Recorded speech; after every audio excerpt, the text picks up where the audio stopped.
Ladies and gentlemen, please be upstanding for the President of the NATO Parliamentary Assembly.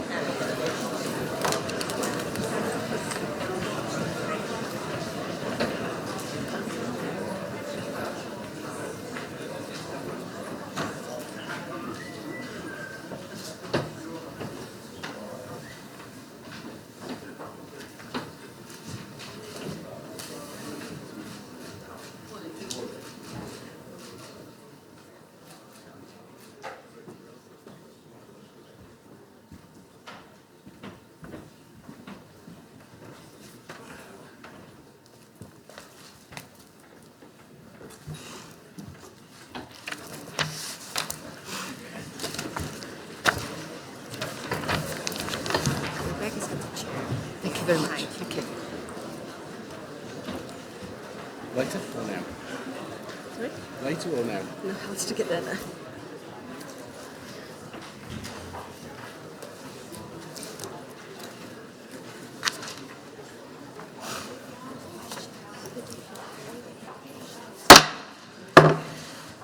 Order, order, as we say here in London. I now declare the 65th annual session of the NATO Parliamentary Assembly. I just want to reiterate how much I welcome you all to this plenary session of this Assembly here in London. I'd like to thank the head of the United Kingdom delegation, Richard Bennion, for hosting this session.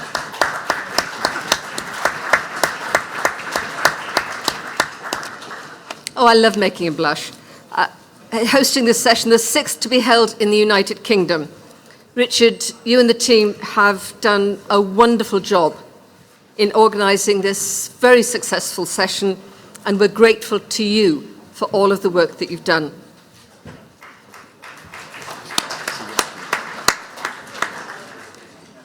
Colleagues, I'm hoping to be able to complete all of our business in time to finish by 2:30.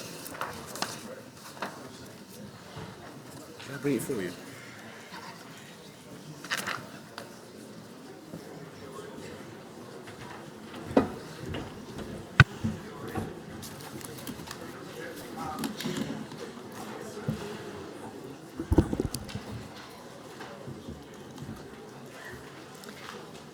Colleagues, as President of the Assembly, it's not only a great pleasure and privilege to be presiding over our annual session, which is taking place during the year in which we commemorate NATO's 70th anniversary here in London. As a member of the delegation from the United Kingdom, it's also, I have to say, a welcome relief to be focusing on something that isn't domestic politics. However, it is also a reminder that none of us can afford to focus only on domestic politics and domestic problems. We cannot just think nationally. We have to think regionally and even globally. This annual session has been a complex one, with colleagues eager to consider the volatile nature of conflicts, tensions and threats affecting the alliance. Turkey has long expressed concerns about a terrorist threat from YPG groups in northeastern Syria, and as we have seen, has now launched an operation against these groups. NATO member states have expressed their concerns that this action could result in instability in the region.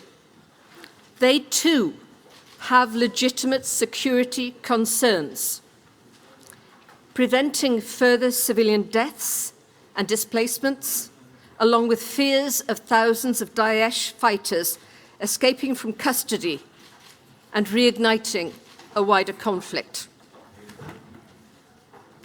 This matter should, in my view, have been the subject of a full Article 4 consultation, since it's clear that many here feel their territorial integrity, political independence and security are threatened. Let us hope that consultation begins now.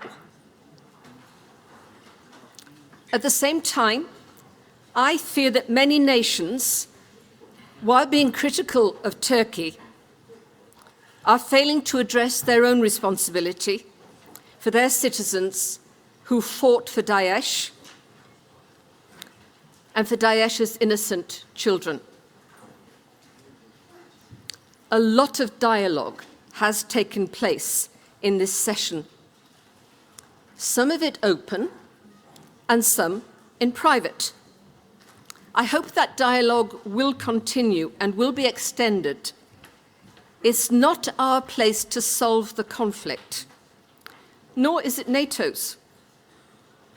But we need to promote that dialogue, which is ultimately the only way the matter will be resolved.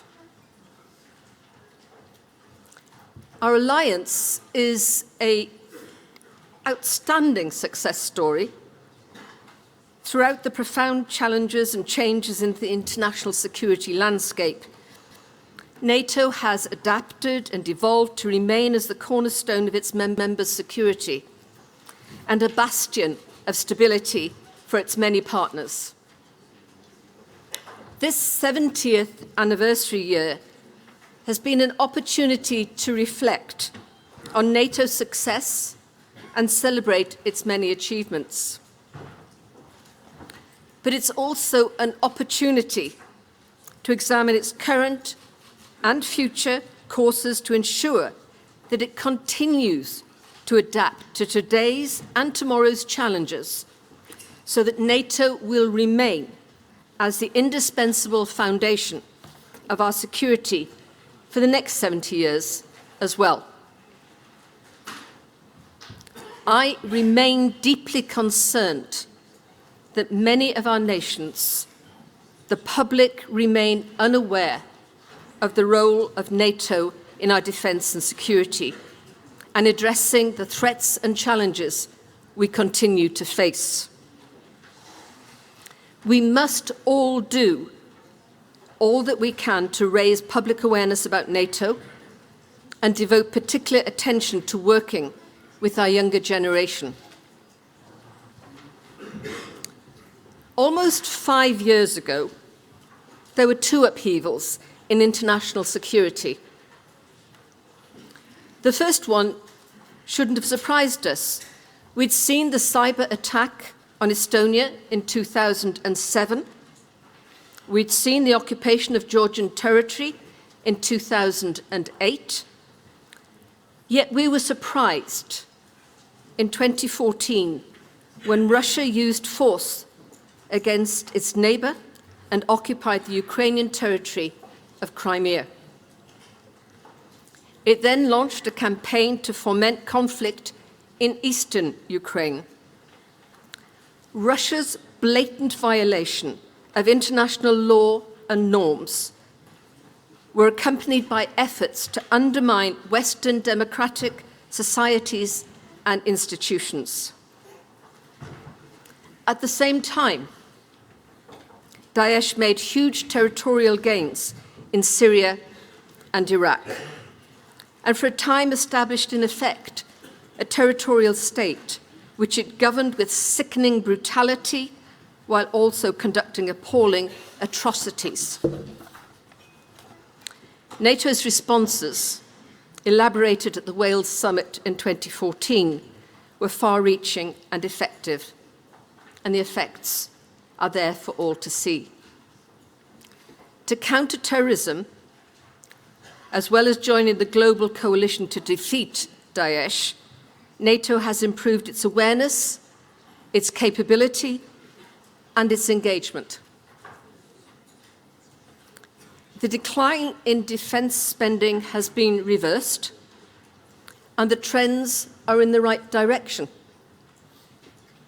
even if some of the timetables are disappointing.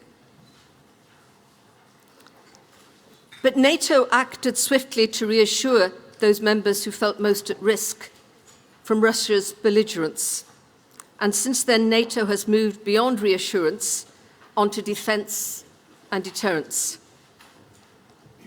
However, this must be seen as a continuing work in progress, since Russia seems more intent upon testing, probing, and challenging than in dialogue, cooperation, more interested in arms races than in arms control.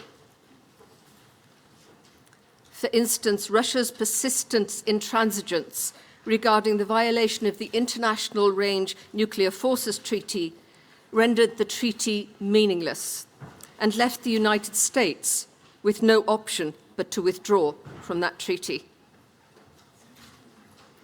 Our alliance must also decide how to respond to Russia's efforts to develop several new nuclear delivery systems with destabilizing characteristics. But NATO's General Secretary, Jens Stoltenberg, will be talking about NATO later this morning, so let me focus on the Assembly's contributions. We have a proud record of speaking up for Georgia and Ukraine and condemning the illegal occupation of their territory. But it's not just words. We show our support and our solidarity unambiguously. We did that in 2017 by holding our spring session in Tbilisi, and we'll do so next year by holding the spring session in Kiev. This year, I've also made a point of visiting both Tbilisi and Kiev to demonstrate our commitment to their Euro-Atlantic aspirations and to learn firsthand how Georgia and Ukraine are coping with that direct Russian aggression. Before our spring meeting next year, at the invitation of Ukraine's President Vladimir Zelensky, I intend to visit eastern Ukraine to see the security situation directly. Just 2 weeks ago, I visited the administrative boundary line with Russia, now set around South Ossetia. I know that many of you will have done the same thing during our session in 2017. And I'm sure you'll therefore understand why I feel a moral obligation to take this opportunity to talk about what I saw there and what I felt. Russia wants that line to become a defined border, entrenching the illegal division of Georgia. Consequently, Russia periodically moves the border forward. It pays no attention to the lives and livelihoods of those whose families and properties are divided. I spoke with a farmer who is now effectively trapped with his sick wife behind the barbed wire, unable to see family members, work his land on the other side of that wire. It was heart-rending, and I promised that I would speak out about this ongoing, callous disregard, not just of international law, but of fellow human beings and human rights. At this point, I must mention that the United Kingdom has also seen that callousness used to assassinate using radioactive substances in one case and a nerve agent in another. But I'm not going to begin a catalogue of Russia's assaults on all of our nations, free and democratic institutions, its violations of arms control agreements, provocative rhetoric, and vicious propaganda campaigns, all of which are building new barriers of tension and mistrust between Russia and the European continent and beyond, when Russia should instead be joining us in striving to overcome the legacy of the Cold War by continuing to build a united and peaceful Europe. I focused a lot on Europe and what I'm comfortably describing as the problem of the Russian regime. Unfortunately, we have to address other problems as well. And I must mention our highly constructive work in reaching out to our friends and colleagues from other states beyond this alliance, notably from North Africa, the Middle East, and through Central Asia. We have many partners from these regions, and many of them are represented here in this hall today. But I'd like to mention a few for reasons which I'm sure will become obvious. Finally, for the first time, we have amongst us a delegation from the Pan-African Parliament as a direct result of an assembly meeting at the African Union headquarters in Addis Ababa just 2 weeks ago, which I had the pleasure to attend. During a bilateral meeting here with the representatives from the Pan-African Parliament, I have discussed how we can build on this new relationship. I'd also mention delegations from Afghanistan and Iraq, countries where NATO is making direct contribution to their quest for stability, security, and economic development. Let's be very clear, colleagues.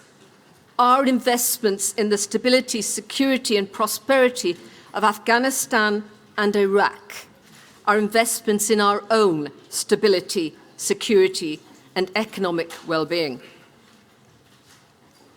I'll also mention the Parliamentary Assembly of the Mediterranean, whose Vice President will speak to us later this morning.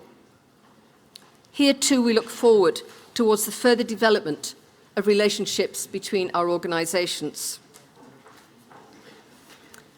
Colleagues, from so many NATO partner countries, they're a welcome and tangible reminder of the value of parliamentary diplomacy and the Assembly's continuing efforts to build ties of friendship and cooperation. Let me make just a few final remarks on the evolution of our own organisation. There is a saying that you can't cross the same river twice. The water under the bridge may look the same, but it's not the same water as the last time you crossed the bridge. And so it is with our Assembly. Looking out, our meetings look the same, but the people change all of the time. And it seems right now that they're changing faster than ever. The International Secretariat and I have worked hard over the last year to help our new Assembly members adapt to this unique community as rapidly as possible. We're also trying to ensure that those leaving us don't lose contact with us. Our alumni network is truly remarkable.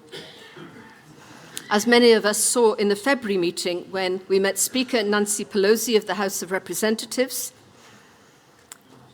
and EU High Representative Federica Mogherini, both of whom are Assembly alumni.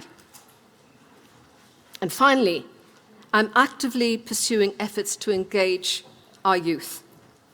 We all know the importance of ensuring the next generation knows and understands about NATO and recognises that this is about their future, not just our past.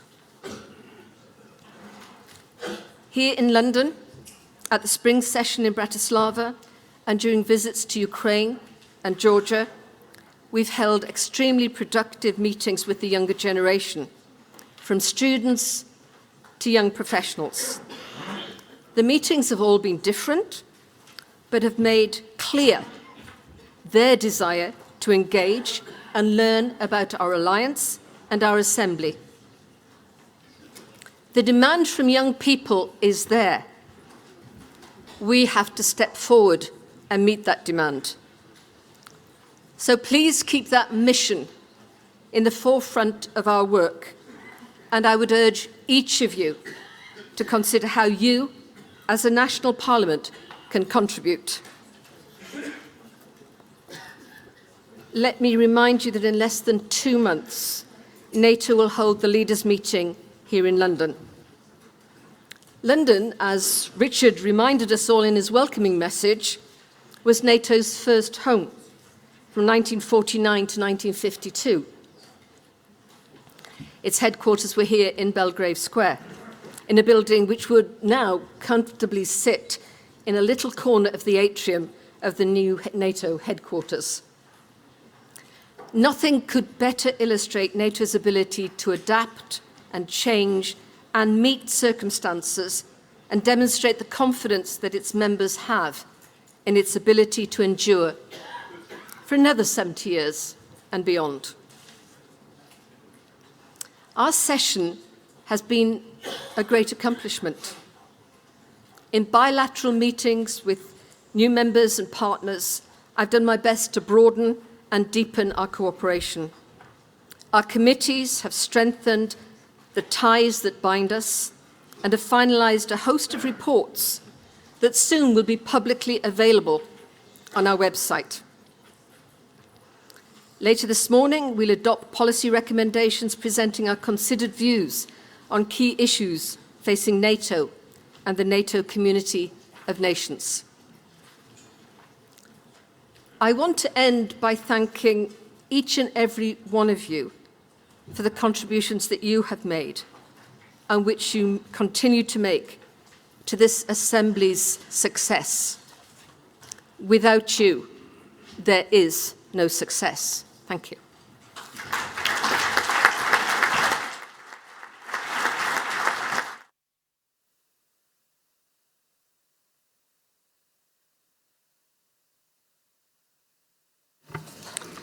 It's now my pleasure to welcome the Right Honourable Mr. Ben Wallace, Secretary of State for Defence of the United Kingdom.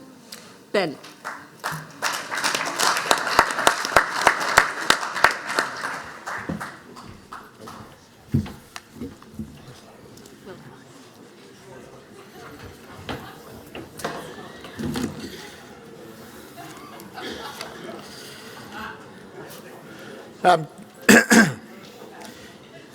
Good morning, and thank you for inviting me here to address you all today. Can I thank our President Madeleine Moon and Richard Benyon for their leadership in hosting these past few days, and for David Hobbs and all the work in putting this excellent event together. 70 years ago, a group of 12 nations came together to establish our alliance. They did so to protect their common values and the freedoms so recently won in the Second World War.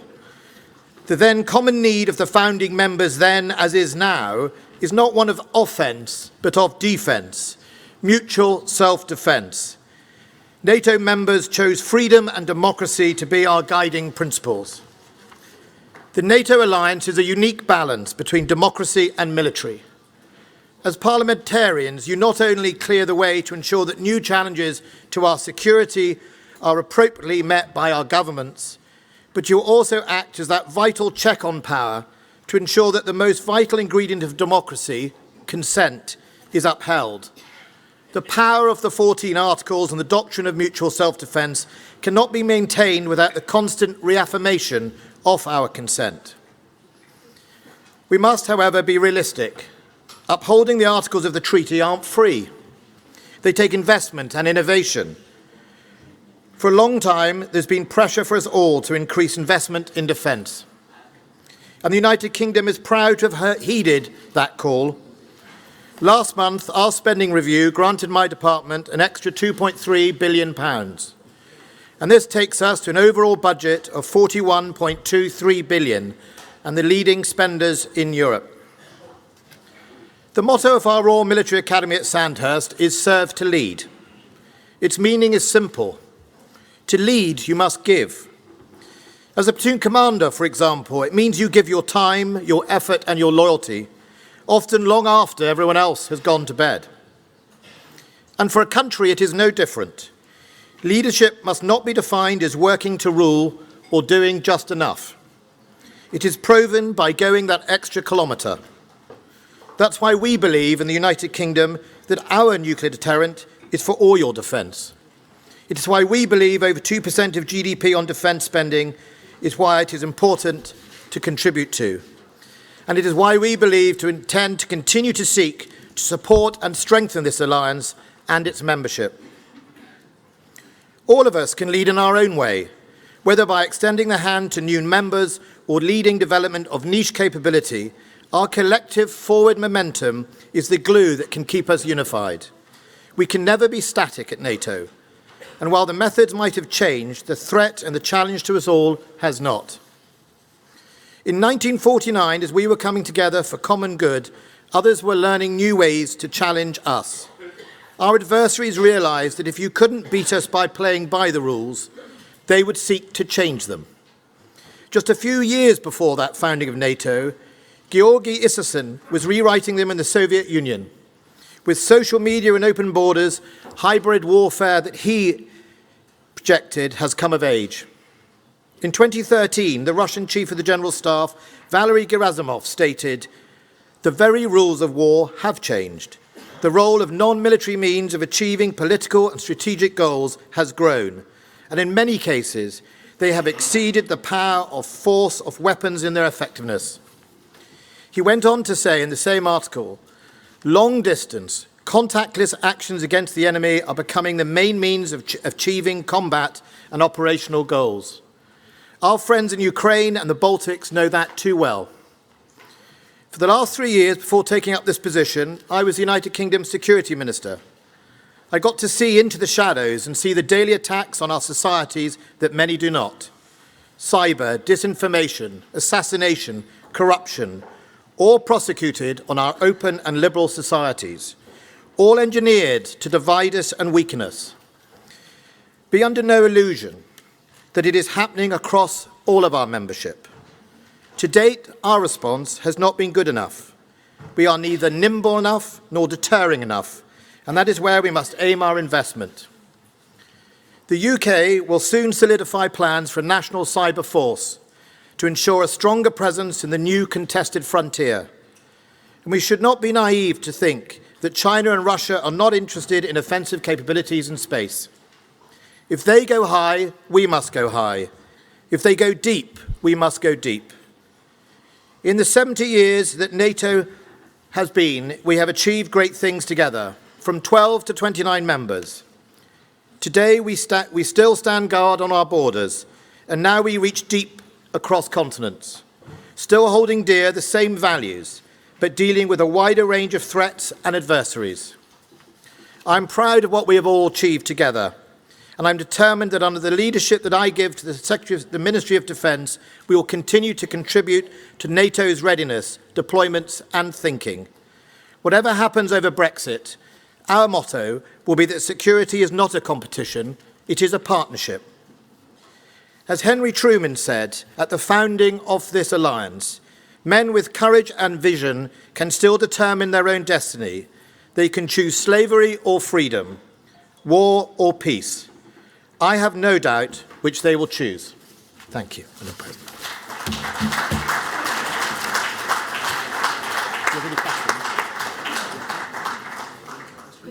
Question, I've got 5 minutes. I've got to go across. We have literally 5 minutes for questions because the Minister needs to get over for the state opening. So Mary Cray was first up with that hand. So Mary, the United Kingdom. Thank you, Secretary of State. We thought it was Harry Truman, but perhaps he was christened Henry.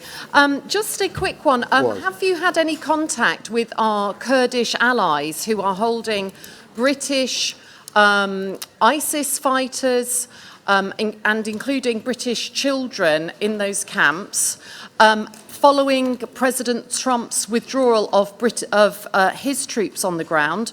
And what assessment have you made of the new changing security landscape on the northwest Syrian border if Assad's troops ride to the rescue of our Kurdish partners in the region?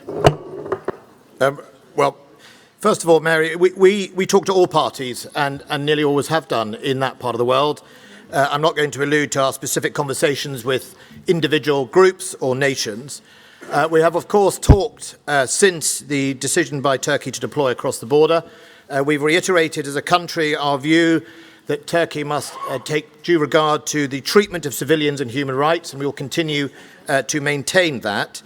Of course, our preoccupation is to make sure that the region is secure, and indeed our members here, their nations are secure from any fallout from the actions. We now have a question from Andreas Lovados from Greece. Good morning, Minister. Thank you for addressing us. I would like to say that according to my approach, the situation in Syria is totally confusing. I repeat, it is totally confusing. Neither NATO or the member states have already clarified their own positions. I would like to know what exactly is the British position regarding the Syrian problem as a whole. Thank you very much.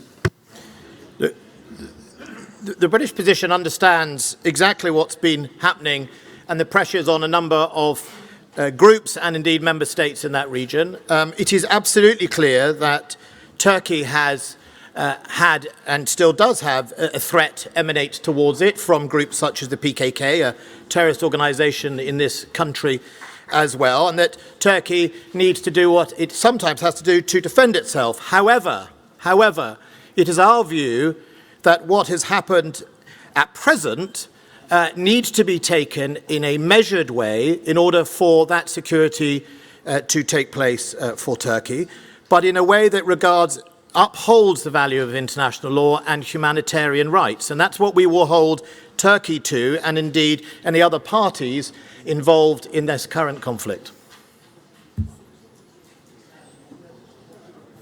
Do we have a third question? One more. One more in the row.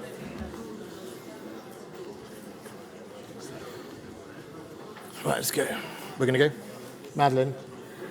I'm awfully sorry, I can't see who it is from this distance. Could you please introduce, I can see it's a German delegate, but could you please introduce yourself? And this is the last one. It's a German delegation. My name is Jürgen Trittin from the German Bundestag. I'm a little astonished, Mr. Minister, on your position with the invasion of Turkey to Syria. Do you really think that this is covered by the Charter of the United Nations as an act of self-defense to invade there? Or isn't it true that the decision for invading Syria has to do a lot with interior policy in Turkey? And do you agree that if NATO is an alliance of values based on the respect on international law, we can't accept the violation of international principles? If you are convinced that Turkey has a legitimate reason for invading to Syria, what would you answer to the Turks if they ask you, with a reference to Article 5, that NATO should support you? Were you willing to do so? Well, first of all, you have look, I'm not...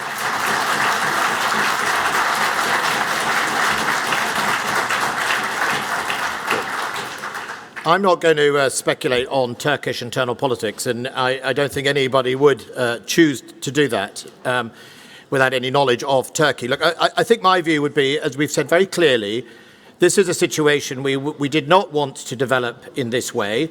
It is a situation that has happened. We are trying to make sure that the human rights are upheld in that process, and we are talking with all actors in that conflict to try and bring some form of stability and resolution to what is currently going on. That is a live situation. It is ongoing as we speak. I will be speaking today to a number of my counterparts in the area and indeed in this alliance, and we will see where we can get to make sure we try and bring peace and stability back into that part of the Middle East and indeed that part of the border region. Thank you. Thank you, Ben. I'm aware you need to now go. Thank you very much for coming.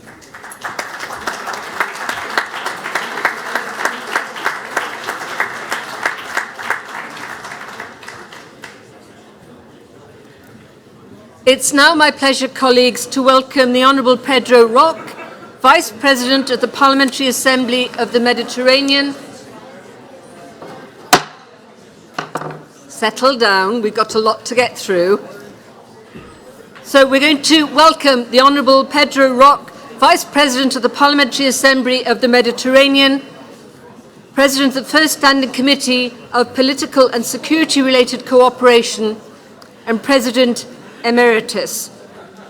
Mr. Roque, thank you so much, Madam President, Honourable Wallace, Excellencies, fellow parliamentarians, dear friends. I wish to thank... Mr. Roque, could I just interrupt a second? Colleagues, we hear our guests with politeness and silence, please. I appreciate feelings are running very high, but when we have a guest, we listen. Thank you. Thank you so much. I wish to thank President Madeleine Moon for her kind invitation to the Parliamentary Assembly of the Mediterranean to attend and contribute to this meeting. As you know, PAM is an international organization which benefits from the permanent observer status at the UN General Assembly and which has now reached 34 member states with the recent accessions of Qatar and the United Arab Emirates. I believe that PAM today is the only political organization where senior representatives from, among others, Israel, Palestine, Syria, Turkey, Lebanon, Qatar, and Saudi Arabia continue to sit around the same table and discuss concrete issues related to the stability and security of the region and are often able to achieve consensus. I, myself, am the former President of the Assembly and currently serve as the President of the Committee of Political and Security Relations Cooperation, and in this capacity, I can confidently say that there are many issues and security concerns that are priority for both our assemblies. At PAM, we are very concerned about the ongoing developments in northeastern Syria, particularly the mass displacement of civilians, as well as the fate of ISIS foreign fighters who are detained in that area, as well as the future of their families and children held at Al-Hol camp. Furthermore, we all know that al-Baghdadi has already requested his operative men to free Daesh combatants who are detained together with their families. We all agree that should the terrorists of Daesh be able to escape, it will represent a major blow to the international community, as well as an exponential increase on the threat in our own countries. Already, those terrorists who escaped the battlefields in the Middle East have moved to Africa, where Daesh is applying a new strategy consisting in taking advantage of local low-intensity conflicts and transforming them in a religious war. The recent attacks in Mozambique and Burkina Faso show the extent of the capacity of these groups affiliated with ISIS. At PAM, we have been following the question of the foreign fighters detained in North Syria very carefully. And in July, we briefed the UN Security Council, which invited us to share our suggestions about the persecution of foreign fighters. PAM proposals consist on establishing of a mechanism of triage which, operating under a UN mandate, would assist in identifying the nationality of each individual so that repatriation, prosecution, and any subsequent de-radicalization would be the responsibility assumed by their countries of nationality.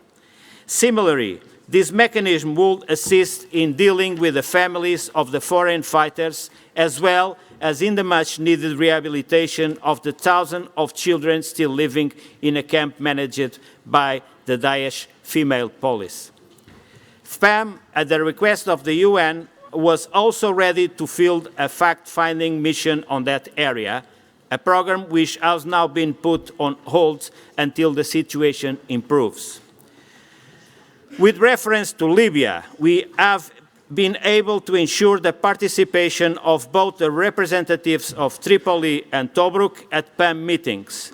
3 years ago in New York, PAM has been requested to assist with the parliamentary dimension of the national reconciliation efforts. Ahead of the Berlin conference, we will try to convene a meeting of a selected group of MPs from the two sides at our national regional office in Naples under the auspices of the UN Special Representative. Additionally, we believe it is essential for the security of the entire Euro-Mediterranean region to continue promoting the two-state solution for Israel and Palestine. PAM will play its part. Once the US peace deal is unveiled, Jordan will host a closed-door session between our two delegations at the Dead Sea at the appropriate time. Dear colleagues, Senior PAM delegations held a series of high-level meetings in New York and Washington in September to discuss with the UN and the Trump administration the best support PAM diplomacy could mobilize in regard to the situations that I mentioned. Meetings included the UN Department of Political, Peacekeeping and Humanitarian Affairs, and in Washington with the White House National Security Council and the executive levels of the Department of State, Defense, Justice, as well as US aid. Difference. PAM views NATO as a key actor for stability and security in our border region. In particular, we view NATO PA as a natural partner for mutually beneficial dialogue and cooperation. In this regard, the newly established PAM office in Naples will also enjoy a structured cooperation with SHAPE and the Joint Force Southern Command. Selected staff from our Secretariat with NATO security clearances will be accredited to NATO. As discussed with President Moon yesterday, PAM has already put forward the proposal to hold a joint PAM-NATO-PA meeting at the Joint Force Command premises in Naples next spring to create additional synergies between the countries which are members of our Assembly, initiative that is very important and we should consider for the two assemblies to formalize the exchange of observer partner status in order to ensure a structured cooperation in years to come. I believe that both of our assemblies joining their efforts offer a unique and amplified platform which will benefit the security of the citizens of our countries. I thank you so much for your attention.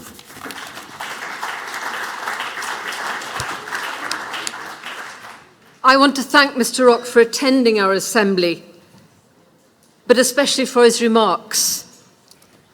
I knew what he was going to be talking about, having had a bilateral meeting with him earlier in the week, and I hope you are as impressed as I was at the potential for future cooperation in moving forward many of the issues that we jointly share as a being of grave concern to this alliance, but also to the Parliament of the Mediterranean.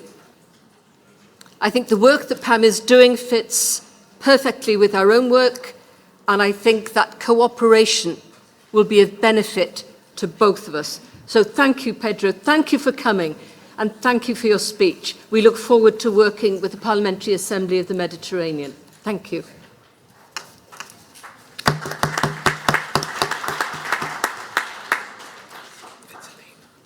I'm now going to vacate the chair for a moment. We have a traffic-related problem, so we are moving forward with other issues until the traffic-related problem will make sure that the Secretary-General can actually join us. So, given how busy and unique the traffic problems are out there today, we're going to move on to elections. Vitalino, would you take the chair, please? What shall I do? Stand back. I'll stand back. Okay. Oh.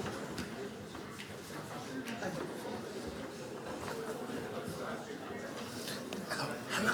Nice to meet you.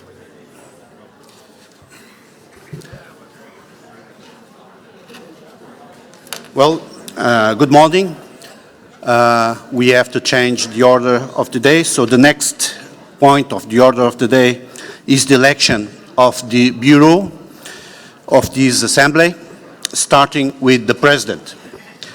The Standing Committee has received only one nomination, that of Madeleine Moon from the United Kingdom.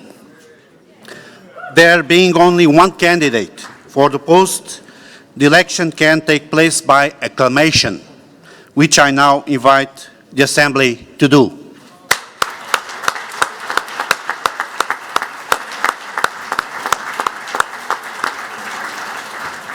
So I declare Madeleine Moon re-elected as President of the Assembly. Congratulations, Madeleine. Please.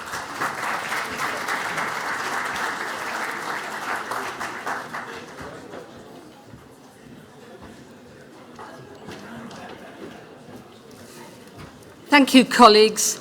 It really does mean a lot that I have your support. Thank you. So next order of the day is the election of the Bureau for the Assembly and the Vice Presidents. The Standing Committee received 5 nominations for the 5 positions of Vice President. 4 of the current Vice Presidents are eligible for re-election and have put themselves forward. These nominations are, Michael Turner from the United States, Osman Askenbach from Turkey, Miguel Angel Gutierrez from Spain, Richard Benyon from the United Kingdom, and Attila Mesterhazy from Hungary, who would be newly elected. These are our 5 candidates for the 5 positions. Again, this election can take place by acclamation, which I invite the Assembly to do.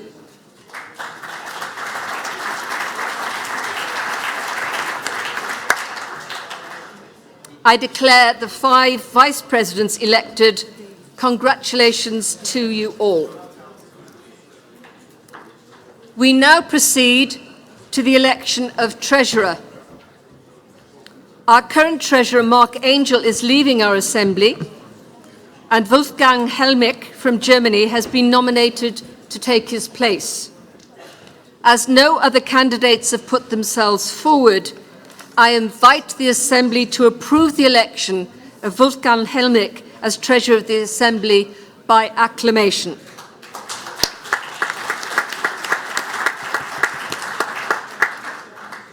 Thank you, Wolfgang. You're elected as Treasurer for 2 years. It's a short stretch. You'll be out in 2 years.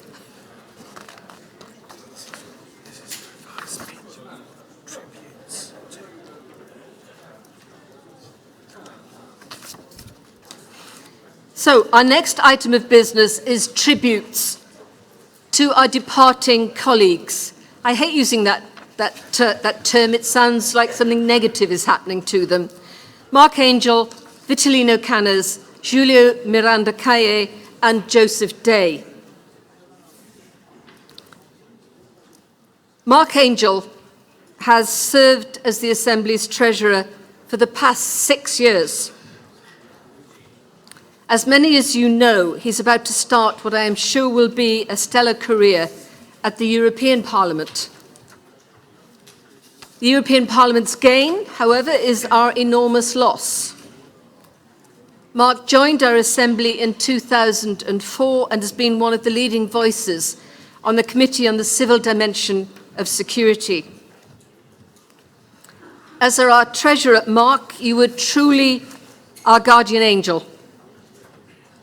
Thank you for your organisation. Thank you for, as a result to you, our organisation is an example of how to manage resources in a transparent and efficient measure. You have done all of this while carrying out a number of important duties in the Luxembourg Parliament, including serving as Chairman of the Committee on Foreign Relations, Defence Cooperation and Immigration. So thank you for everything you've done for us. You've become much more than just a colleague. You're a close friend. The Assembly will not be the same without you. Don't forget us. We wish you all the very best in your new professional life. And personally, I will miss the best dancing partner this Assembly has ever given me.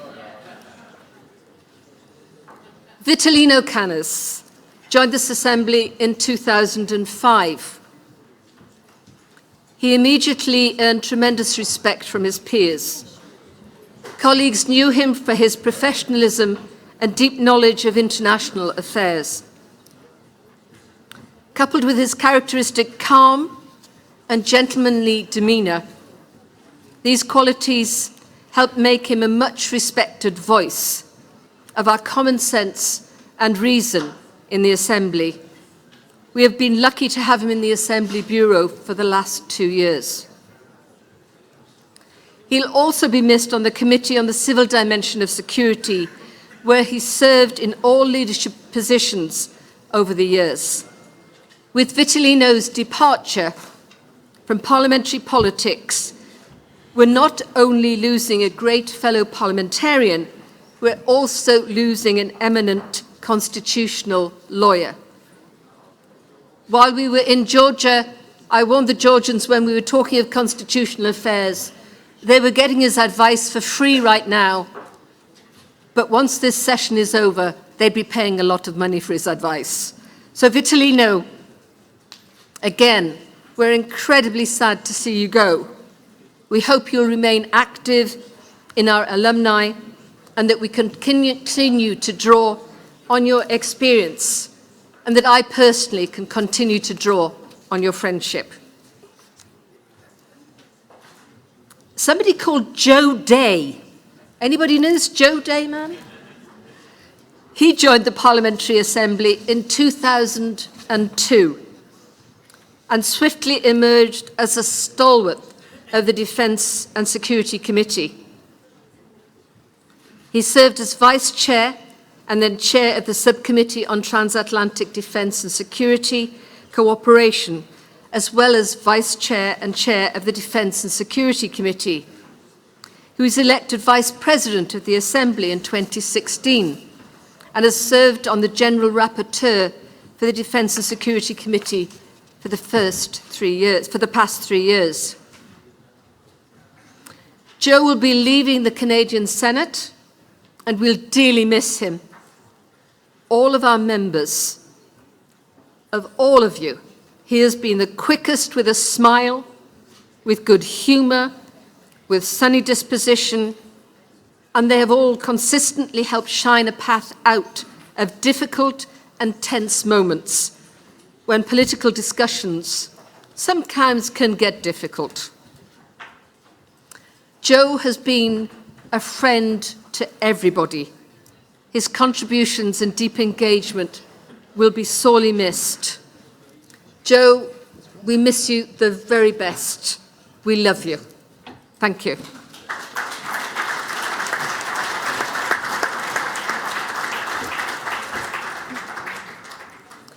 Last but not least, Julio Miranda Calle will also be leaving our Assembly. And with his departure, we're losing a long-standing, experienced member who's helped shape the Assembly through the many upheavals of the post-war security environment. Julio first joined the Assembly in 1991 and quickly took on an active and prominent role in the post-Cold War transformation of this institution. Julio served in a plethora of leadership positions in our Assembly on the Economics and Security, Defence and Security, and the political committees. Among the many leadership positions of which he was elected, he was chaired the Defence and Security Committee and served as the General Rapporteur of the Political Committee. Julio also served on the Bureau as an Assembly Vice President. As an active member of the GSM, he has been a consistent leader in focusing our attention on the Mediterranean region and on Africa. Not surprisingly, Julio has played a similar leadership role in his own country. He was State Secretary of National Defence, State Secretary for Sport, State Secretary for Regional and Local Administration. In his parliament, he was the long-time chair of the Defence Committee and served as Vice President of that august body. We have all valued Julio's dedication, vision, and experience in our Assembly, and we will dearly miss him. Thank you, Julio.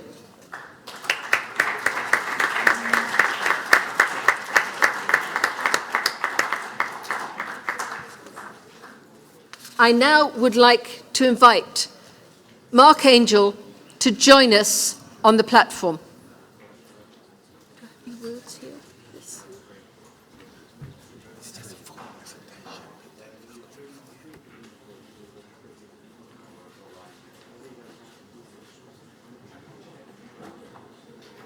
We like to try and keep Mark guessing. He's going as he walks towards the podium.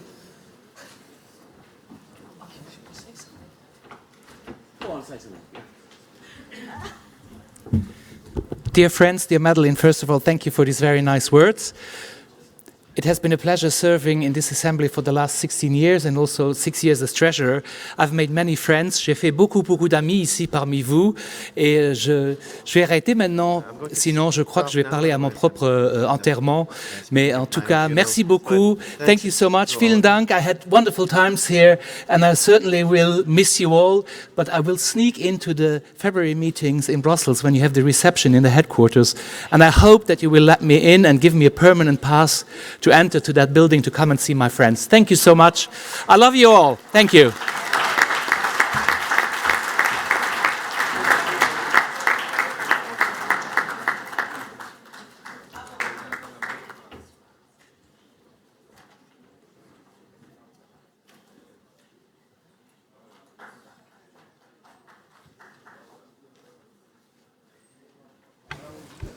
It's a day for tributes, colleagues.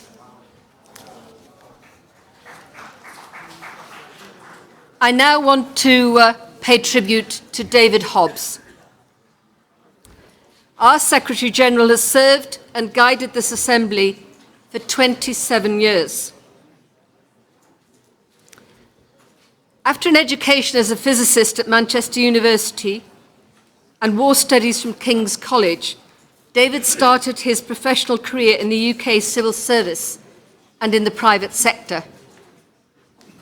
He then joined Aberdeen University's Centre for Defence Studies, where he published studies on intermediate-range nuclear forces and the renewal of the UK's independent nuclear deterrence. The two topics which once again has risen to the top of the political agenda. In 1983, he found his true calling when he joined the NATO Parliamentary Assembly as Director of the Science and Technology Committee. All of you know David and how much he cares for this Assembly, its values, its traditions, and its bonds.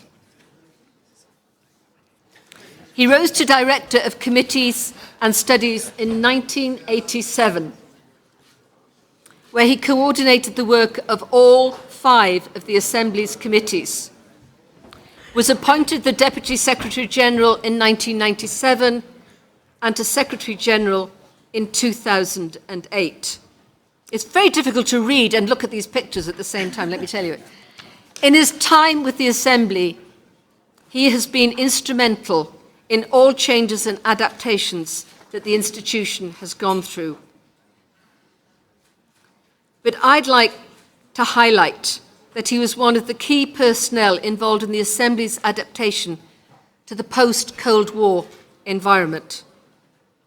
This included parliamentary outreach and training programs, assistance with security sector reform, and the integration of non-member parliaments into the Assembly's activities.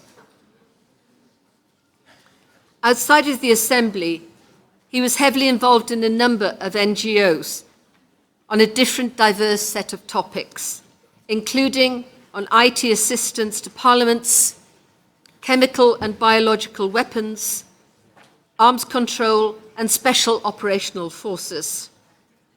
He has written extensively on the political and military implications of new technology. David will have plenty of time to spend with his lovely wife, Bernadette, his children, and perhaps more excitingly, his grandchildren. Can I just say, David has served this Assembly with distinction and with loyalty. But to all of us, we'll always remember his friendship. For those of you who've served as committee chairs, rapporteurs, on the Bureau, on the Standing Committee, you know that David has always had time to answer questions, always had the smile when you've been in a panic and said, we can sort this. The only thing that he is afraid of, the only thing that I've ever seen him turn and run away from is a request for personal help from myself when he ran away from the opportunity to help me put the earrings in. And then you couldn't see him for dust. David, you've been a particular friend, I know, to the UK delegation. But you have been a friend to us all. But more importantly, you've made sure and ensured that this organisation is strong and robust for the future. And you've made sure that we have a new Secretary General who will be coming in, who is deeply experienced, also deeply knowledgeable, because you haven't been someone who's kept power to themselves. You've shared it, you've thrown it out, and that really is true leadership. So, oh my goodness, I didn't see that one coming. In your leaving us, we can feel assured that in Roxandra, we have someone with all of those skills that we're going to need to lead us through yet more turbulent times. So thank you for that, David, especially, because there's no greater demonstration of leadership than ensuring that an organisation doesn't fall apart when you leave and that you've left it in strong and capable hands for the future. Thank you, David. Thank you.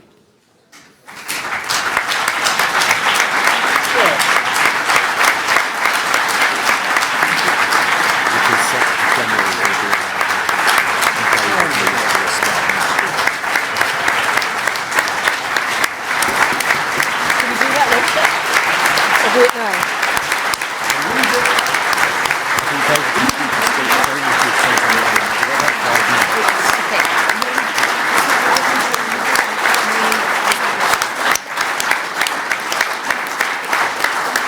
Sorry.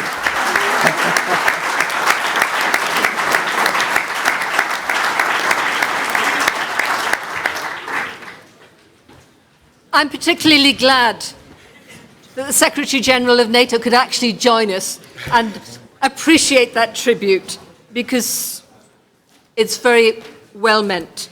I know that Karl Lammers wants to make a very, very short speech from the rostrum and present a gift. Karl, can you join us, please? Oh, he's over there. I'll do my speech later. Okay. I'll do my speech after. Okay. That's fine. Tell them they can't escape.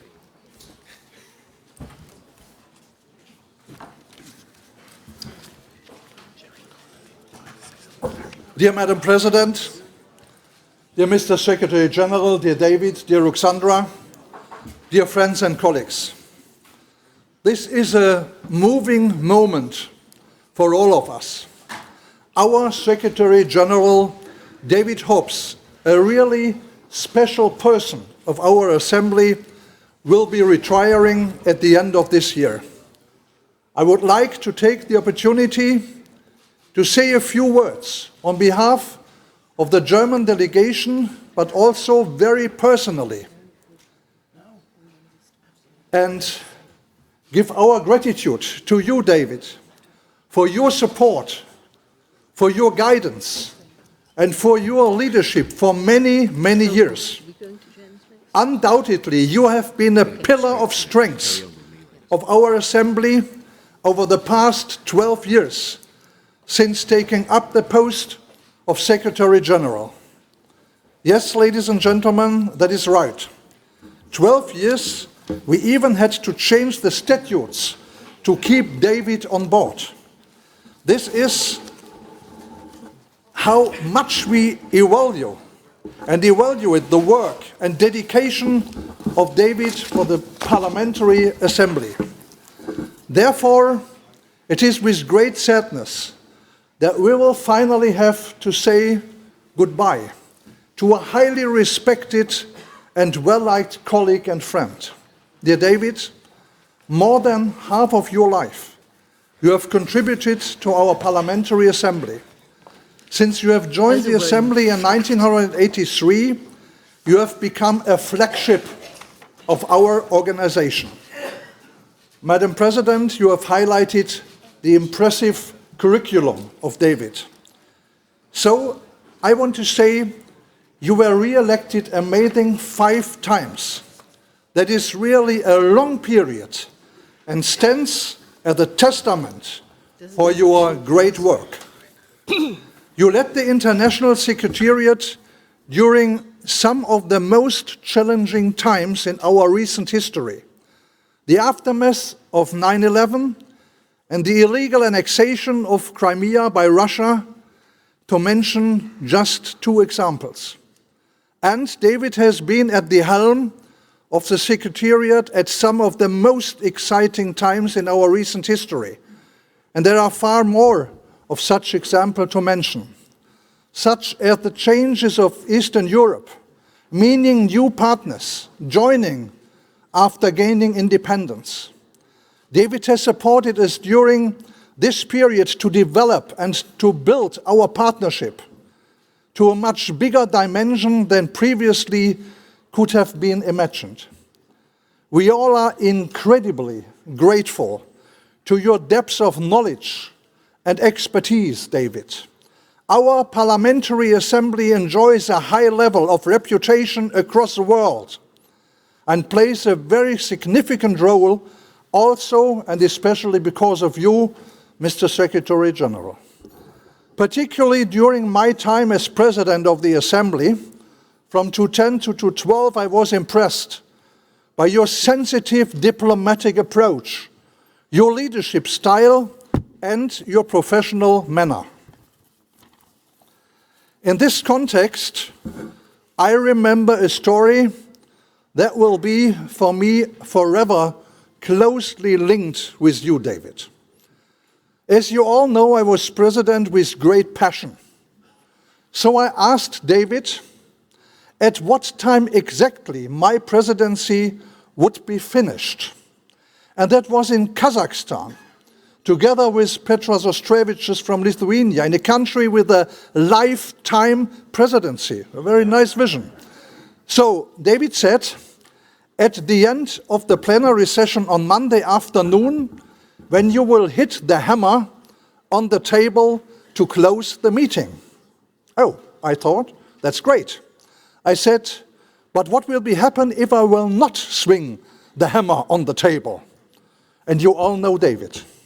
He was shocked. After a second, he realized what could happen. His face changed to a very serious expression. And he said, Karl, then we have a real problem. Of course, we had no problem after that, but this story tells us about the extraordinary dedication David is working with, his experience, his pragmatism, and enthusiasm for NATO PA are highly valued by all of us. Our work in the Assembly would not be possible without the support and input of David.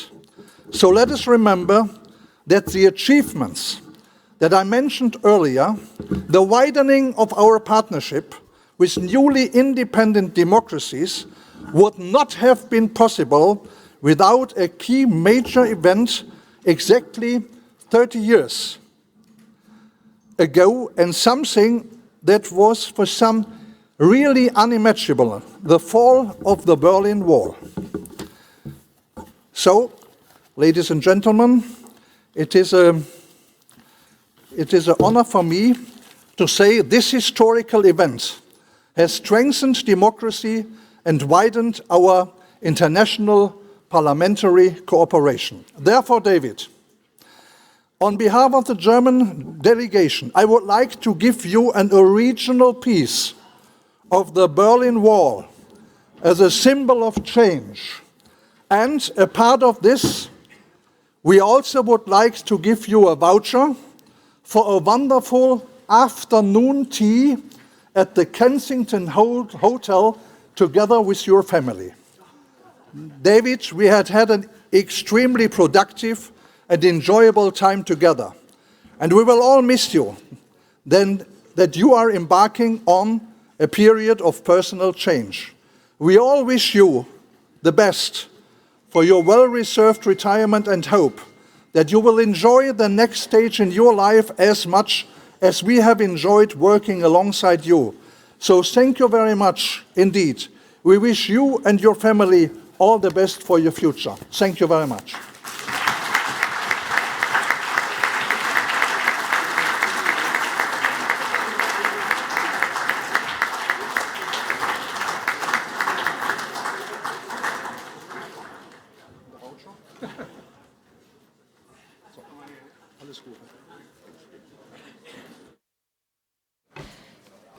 Colleagues, we will return to David later. Yes.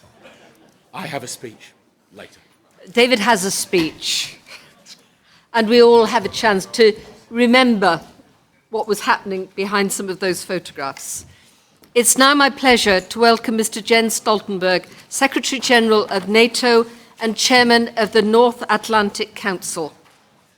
Mr. Stoltenberg, thank you for attending the NATO Parliamentary Assembly. Please, would you come and address us?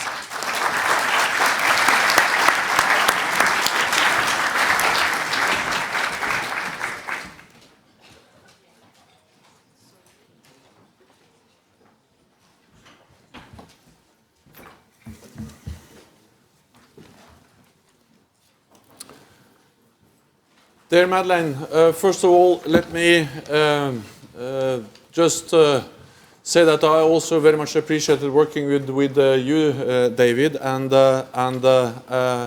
it is a strange thing that you are not longer to be here leading these meetings, but it has been really a great honor for me also to be able to work with you for all the time, all the years I have served as Secretary General of NATO.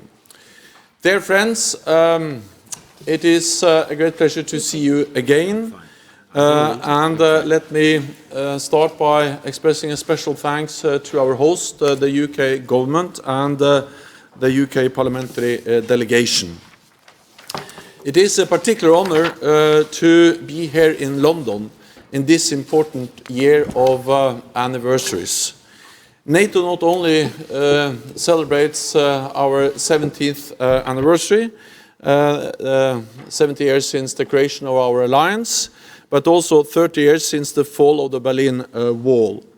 An important milestone for the alliance and for the new democracies who joined NATO after the Cold War.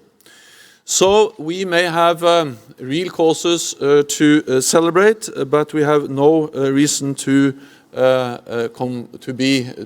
become complacent. That is why I'm delighted to have this opportunity to discuss with you today, not only about what we have achieved, but more importantly about where we are going. NATO is the most successful alliance in history. For over 7 decades, it has created an area of unprecedented peace and prosperity, and prevented devastating conflict, which had marred so much of Europe's history for so long. London itself witnessed the heavy cost of war, and the UK has always made a major contribution to European and transatlantic security.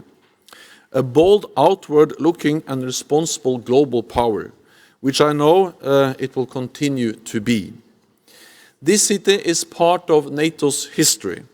Our first home was less than half an hour walk from here at 13 Belgrave Square. Lord Ismay, our first Secretary General, helped turn NATO into a political as well as a military alliance. And in 1990, London hosted the meeting where NATO leaders agreed to extend the hands of friendship to the countries of Central and Eastern Europe. The UK has always been a highly valued member of our alliance. It leads by example, spending 2% of GDP on defence and by investing in new capabilities and innovation. Regardless of UK's relationship with the European Union, the UK commitment to NATO remains unchanged. If anything, it will only become even more important. So we are really delighted to be coming home to London in December, and grateful to the UK for helping us to close this year of celebration. As an alliance, we face many challenges today. The balance of power is shifting, and our values are under pressure. China is now the second largest economy and the second largest defense spender in the world. The rise of China presents opportunities, but opportunities that also come with risks. Russia is not the partner we once hoped for. It continues to threaten its neighbors, disregard international law, and interfere in our societies. Instability in the Middle East and North Africa continues, despite the enormous strides we have made against Daesh in Iraq and Syria. Increasingly, the lines between peace and war are being blurred. Our adversaries are using hybrid tactics to undermine our institutions, our values, and our democracies. So the list is long, and I'm ready to answer your questions on all of these challenges. But in my opening remarks, I would like to focus on three of them: Afghanistan, arms control, and disruptive new technologies. These are all challenges NATO leaders will discuss when they meet in London at the end of this year. First, Afghanistan. The day after 9/11, NATO invoked Article 5 of our founding treaty for the first and only time in our history. This was not just an attack against the United States. It was an attack against freedom and democracy everywhere in the world. That is why NATO allies and partners continue to stand shoulder to shoulder in Afghanistan, to make the Afghan security forces stronger so that they can fight international terrorism and create the conditions for a lasting peace in Afghanistan. I commend the Afghan forces and the Afghan men and women for what they have achieved, and I commend the Afghan people who exercised the democratic right to vote in the recent presidential elections. NATO supported the peace talks. We would welcome the resumption of these peace talks, but then Taliban must show willingness to make real compromises at the negotiating table. Unfortunately, what we see now is that Taliban is escalating violence, not ending it. This demonstrates a lack of commitment to lasting peace, and it proves the need for firm and credible guarantees for any future peace deal. NATO remains committed to Afghanistan and to ensure the country never again becomes a safe haven for international terrorists. Second, Russia's challenge to arms control. We have seen this most recently with the Intermediate Range Nuclear Forces Treaty. For years, the United States and NATO pressed for Russia to verifiably destroy its treaty-violating SSC-8 missiles and come back into full compliance. But instead, Russia took a different path. It developed and deployed intermediate-range missiles in Europe for the first time in decades. Missiles that are nuclear capable, mobile, very hard to detect, and can reach European cities with little warning. All allies supported the United States' decision to withdraw from the treaty, because no treaty is effective if it's only respected by one side. While we must respond to the presence of new Russian missiles in Europe, we will not mirror what Russia does. NATO has no intention to deploy land-based nuclear missiles in Europe. We don't want a new arms race. We remain open for constructive dialogue with Russia and committed to effective arms control, disarmament, and non-proliferation. And at the same time, we will continue to maintain credible deterrence and defense. To keep our people safe, that is the core purpose of NATO. The third challenge I will mention is innovation and the rapid pace of technological change. Artificial intelligence, autonomous weapon systems, big data, and biotech. Extraordinary technologies that are changing our lives, that have the potential to revolutionize our societies and to change the nature of warfare. Throughout NATO's history, our deterrence and defense has depended on maintaining our technological edge. We achieve this by investing more in research and development than our rivals. But today, we can no longer take our technological edge for granted. China, for example, intends to becoming the world's leading power in artificial intelligence by 2030. Our security depends on our ability to understand and adopt emerging technologies, and NATO plays a key role. It coordinates defense planning among nations, ensuring allies are developing and investing in the best technologies for our defense. It creates common standards and procedures, ensuring we continue to work effectively together, including in this new domain. And NATO can serve as a platform, as a forum for allies and partners to consider the difficult, practical, ethical and legal questions that will inevitably arise from these new technologies. For example, how to deal with the advent of entirely autonomous weapon systems that can locate, identify and kill with no human interaction. How do we ensure effective arms control when the challenge is not counting warheads but measuring algorithms? Or how do we respond to the increasing use of off-the-shelf drones for surveillance or to attack and disrupt civilian infrastructure? So there are many challenges which are connected to how NATO is responding to the development of new and disruptive technologies. Ladies and gentlemen, every one of these challenges depends on NATO maintaining strong deterrence and defense. And every one of these challenges require your support as parliamentarians every single day. I was, as I've told you before, a parliamentarian for 20 years.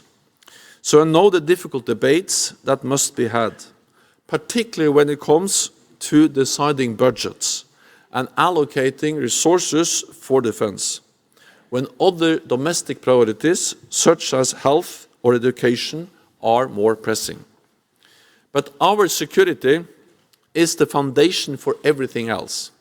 We cannot take it for granted, especially as our world becomes more unpredictable and as our security challenges grow. In recent years, NATO allies have made progress. More allies are meeting the 2% guideline. Defense spending has increased across European allies and Canada for 5 consecutive years. And by the end of next year, those allies will have added $100 billion extra for defense spending. So we have really turned a corner. And I thank you wholeheartedly for that progress, for continuing to make a strong case for investing in our shared security. Your experience and expertise is essential as we navigate the complexities of our modern world.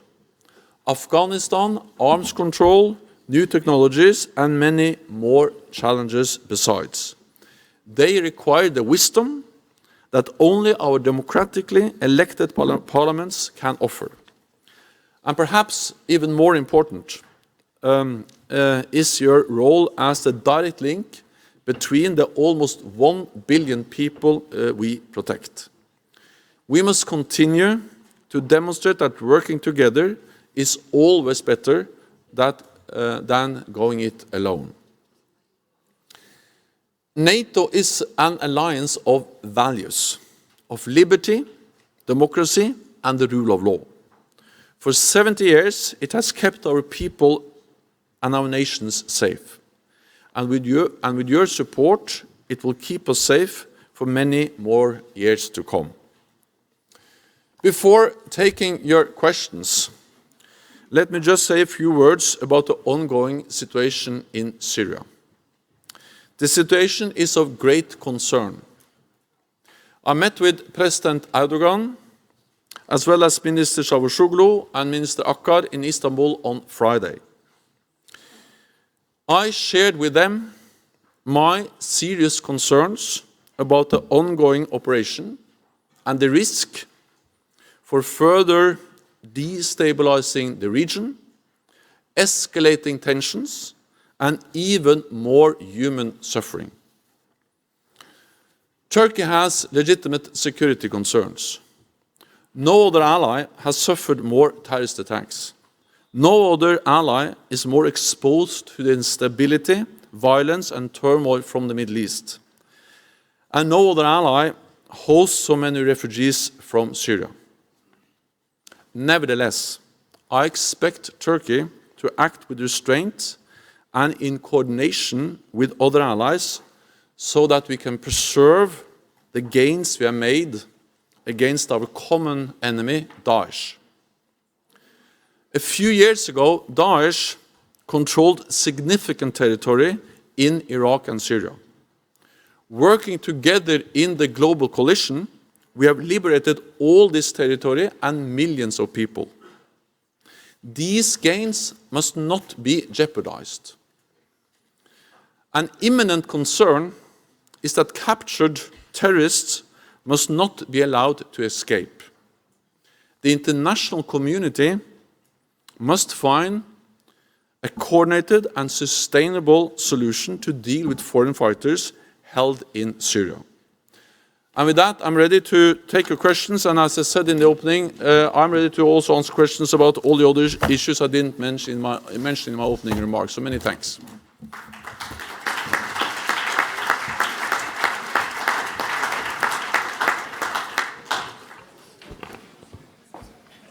Thank you, Secretary-General. We now come to questions. Now, the Secretary-General is leaving at 12.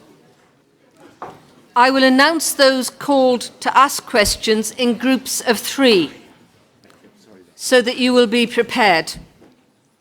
Anyone who'd like to ask the Secretary-General a question should let me know as soon as possible. As I explained in the Standing Committee, it's highly unlikely that I will be able to call more than one member from each delegation because of the limited time that we have.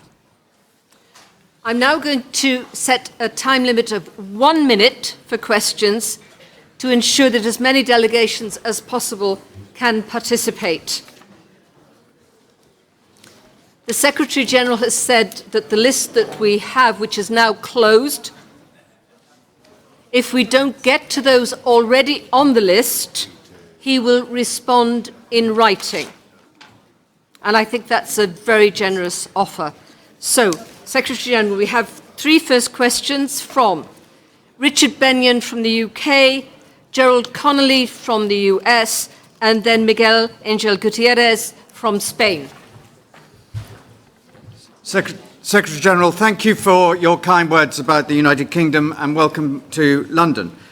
Can I cheekily suggest 2 items that should be on the agenda for the NATO leaders meeting in December here in London? First, one you mentioned at the end there, not an issue that's popular with our constituents, but one that I think really is important, which is about the jihadist fighters and the tragic circumstances sometimes around families and children of those in conflict zones. And it is really important, I believe, that nations like ours should take responsibility for the human detritus of conflict.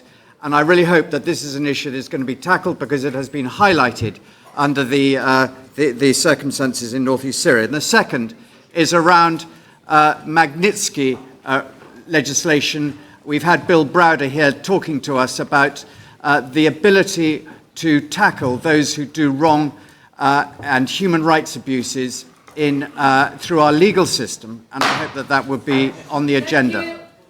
Sorry, I'm going to be strict with everybody. If I'm not, we won't get through the questions. Jerry. Thank you, Madam Chairman, and welcome, Mr. Secretary-General. We were delighted to have you before the United States Congress as the first Secretary-General to address. Real quickly, would you address the internal as well as external challenge that faces the alliance.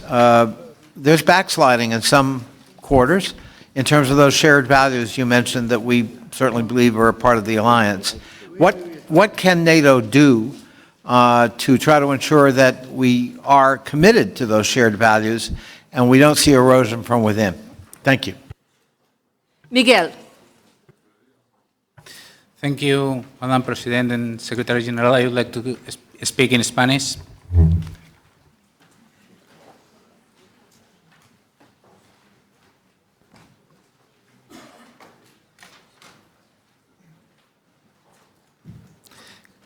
Gracias, Secretario General.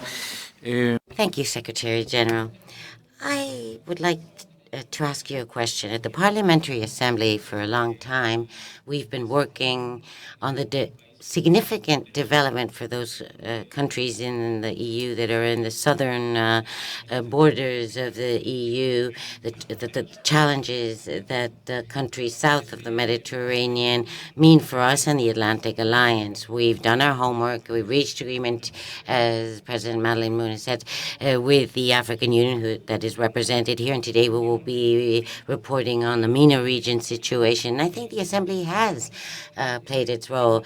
What role will the rest of the Atlantic Alliance be carrying out now, and will you convey to the other Atlantic Alliance whether you are going to highlight and give the necessary importance to this threat coming from the south to the Atlantic Alliance from Africa? Thank you very much.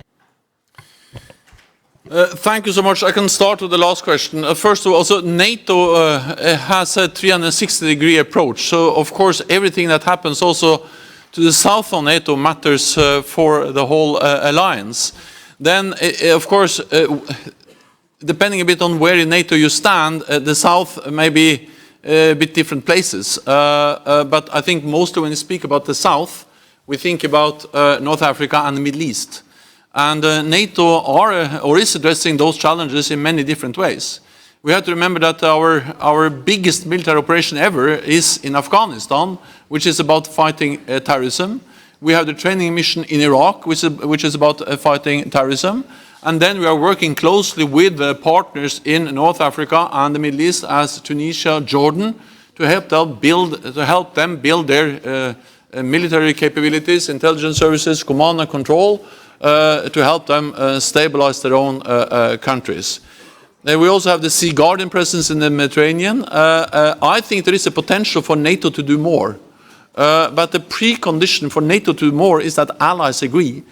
So actually one of the challenges I'm working on is to create the necessary political consensus within the alliance to step up and do even more when it comes to addressing the challenges stemming from the south. Then on the US, first of all, it was a great honor to speak to the US Congress. That was really an honor and a recognition to NATO.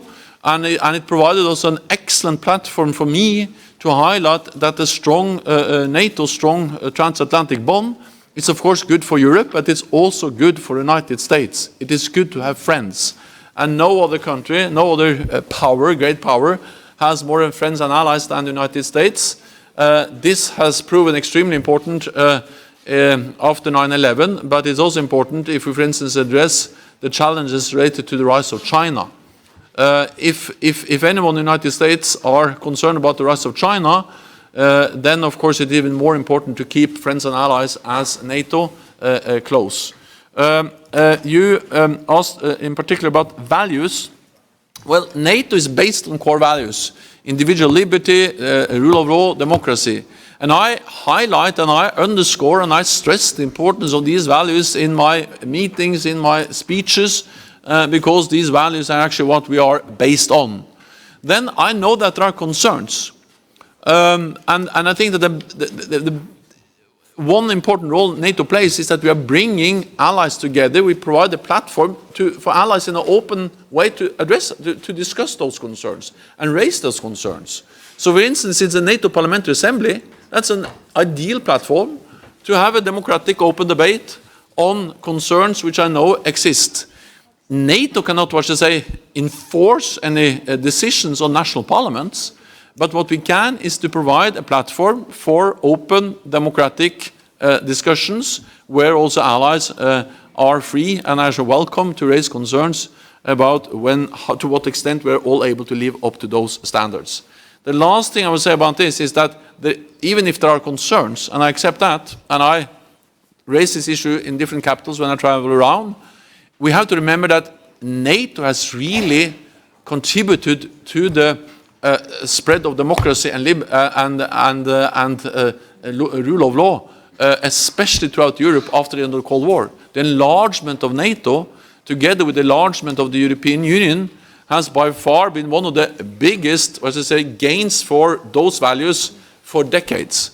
So yes, there are problems, but in the big picture, NATO has really made a difference, strengthening rule of law democracy throughout the former, members of the Warsaw Pact, Central Eastern European countries that were no democratic countries at all until the end of the Cold War.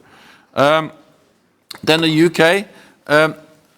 To be honest, the last part of your question I didn't really get, but if it's about human rights, it's partly the same, that these are core values for NATO. Peace and stability is absolutely essential for human rights. The fight against terrorism is essential for human rights.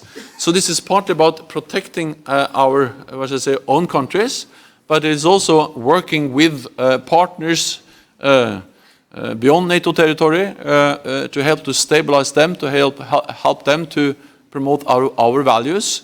And if they are more stable, we are more secure, and that's one of the main tasks of NATO, to work with partners also outside the NATO territory.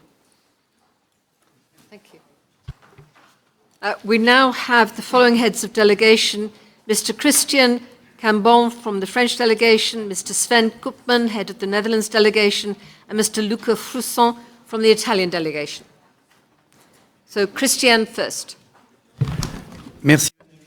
Thank you, Madam President. Mr. Secretary General, we are of course very worried by the situation in Turkey. We know, as you do, the challenges that Turkey has to face up to. You've mentioned them. However, nothing authorizes an ally to carry out, to reconstitute, to help Daesh maybe reconstitute its presence in a territory in which we have fought very hardly for. This situation is unacceptable, and France firmly condemns this situation to suspend its arms sales, and it calls on Turkey to cease its offensive. We have been surprised, Mr. Secretary General, by the tone of your statements in Istanbul. Were this the consequence of consultation with our major ally, the US? Don't you think it is now up to the NAC to mention these issues and to defend the values of democracy and pay that characterize NATO's work? Thank you very much.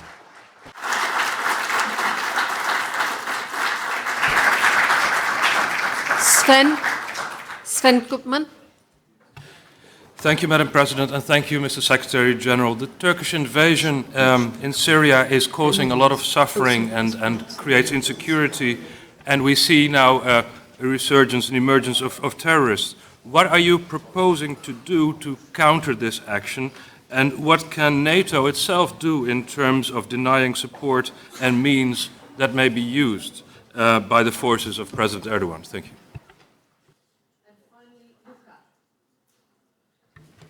Thank you, Madam.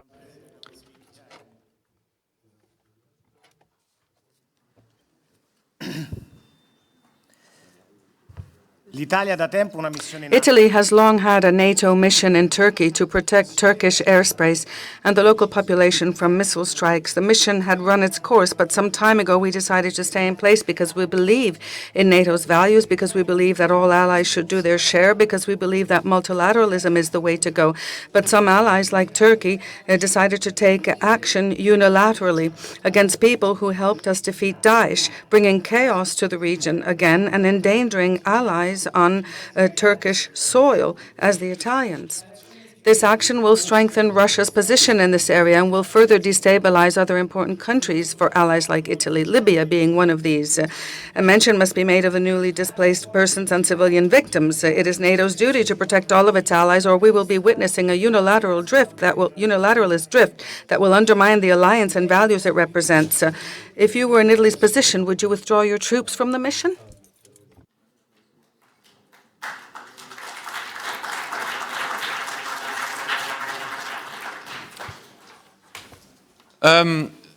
All the questions were about Turkey and the situation in northern Syria, so I will answer them together. So I expressed my deep concern, and I did that in Istanbul, because I am deeply concerned. And I think what has happened since Friday has just underpinned and underscored those concerns. Because we see a very unstable situation. We see human suffering, and that's exactly why I expressed not only my concern for the ongoing military operation, but my serious concern for the ongoing military operation and for the risk of increasing tensions, further destabilizing the situation, and more human suffering. I also highlighted exactly what some of you alluded to, that we must not put in jeopardy the gains we have made against our common enemy. There are many challenges and many problems, and there's still violence and instability in Iraq and Syria, but at least we have made enormous progress by liberating the territory that was controlled by Daesh not so long ago. And that progress, the liberation of these territories held by Daesh, was something we all did together in the US-led coalition to defeat Daesh. All NATO allies are part of that coalition. NATO as an alliance is part of the coalition, and it was a great achievement to liberate the territory they controlled. And that's also the reason why I'm in Istanbul on Friday, expressed my concerns that we may see that these gains are now put in jeopardy. So I conveyed exactly the same message as I did from the lectern here today in Istanbul on Friday. Then I also say that the only way you can understand what is going on there is also to understand the important role Turkey has played. Turkey is important for NATO. It has proven important in many ways, not least in the fight against Daesh. We have used, as a NATO allies, the global coalition. All of us have used infrastructure in Turkey, bases in Turkey, in our operations to defeat Daesh. And that's exactly one of the reasons I'm concerned about what is going on now. Because we risk undermining the unity we need in the fight against Daesh. And Daesh they don't control any territory any longer. But I visited Baghdad and the NATO training mission in Iraq not so many weeks ago, and it was clearly conveyed to me a message that Daesh still exists. Daesh is still there, underground, operating sleeping cells. So Daesh is not disappeared. Daesh may come back, and that makes it even more important that we do whatever we can to maintain the unity in the fight against Daesh, because that's our common enemy. And then I expressed, and I repeated that today, that the most immediate concern is the concern about those terrorist Daesh fighters who have been captured, which we now risk that can be set free. So I think we share those concerns, and then the challenge is that we need a more coordinated approach from the international community in general and from NATO allies in particular to deal with the issue of foreign fighters. We have not been that successful so far. And I think we should see more commitment and stronger efforts to try to find a coordinated international solution to how to deal with the foreign fighters. Thank you, Secretary-General. We now have the next set of three from the heads of the Karl Lammers from the German delegation, Mariri Giancovo from Greece, Theo Franken from Belgium. Karl first. Excellency, dear Secretary General, first of all, thank you very much for your efforts to keep the alliance together. I turn to Afghanistan. Resolute support is successful in training, advising, and assisting the Afghan National Defense and Security Forces. The progress made is visible. Germany and many other countries supported in close coordination with the United States to achieve political progress for the future of Afghanistan. My question is, how do you see the possibility for NATO to stay included in the political and diplomatic process? And can you assure us that we will be able to decide condition-based, in time and together, on the way forward? Thank you. Miori. Hello.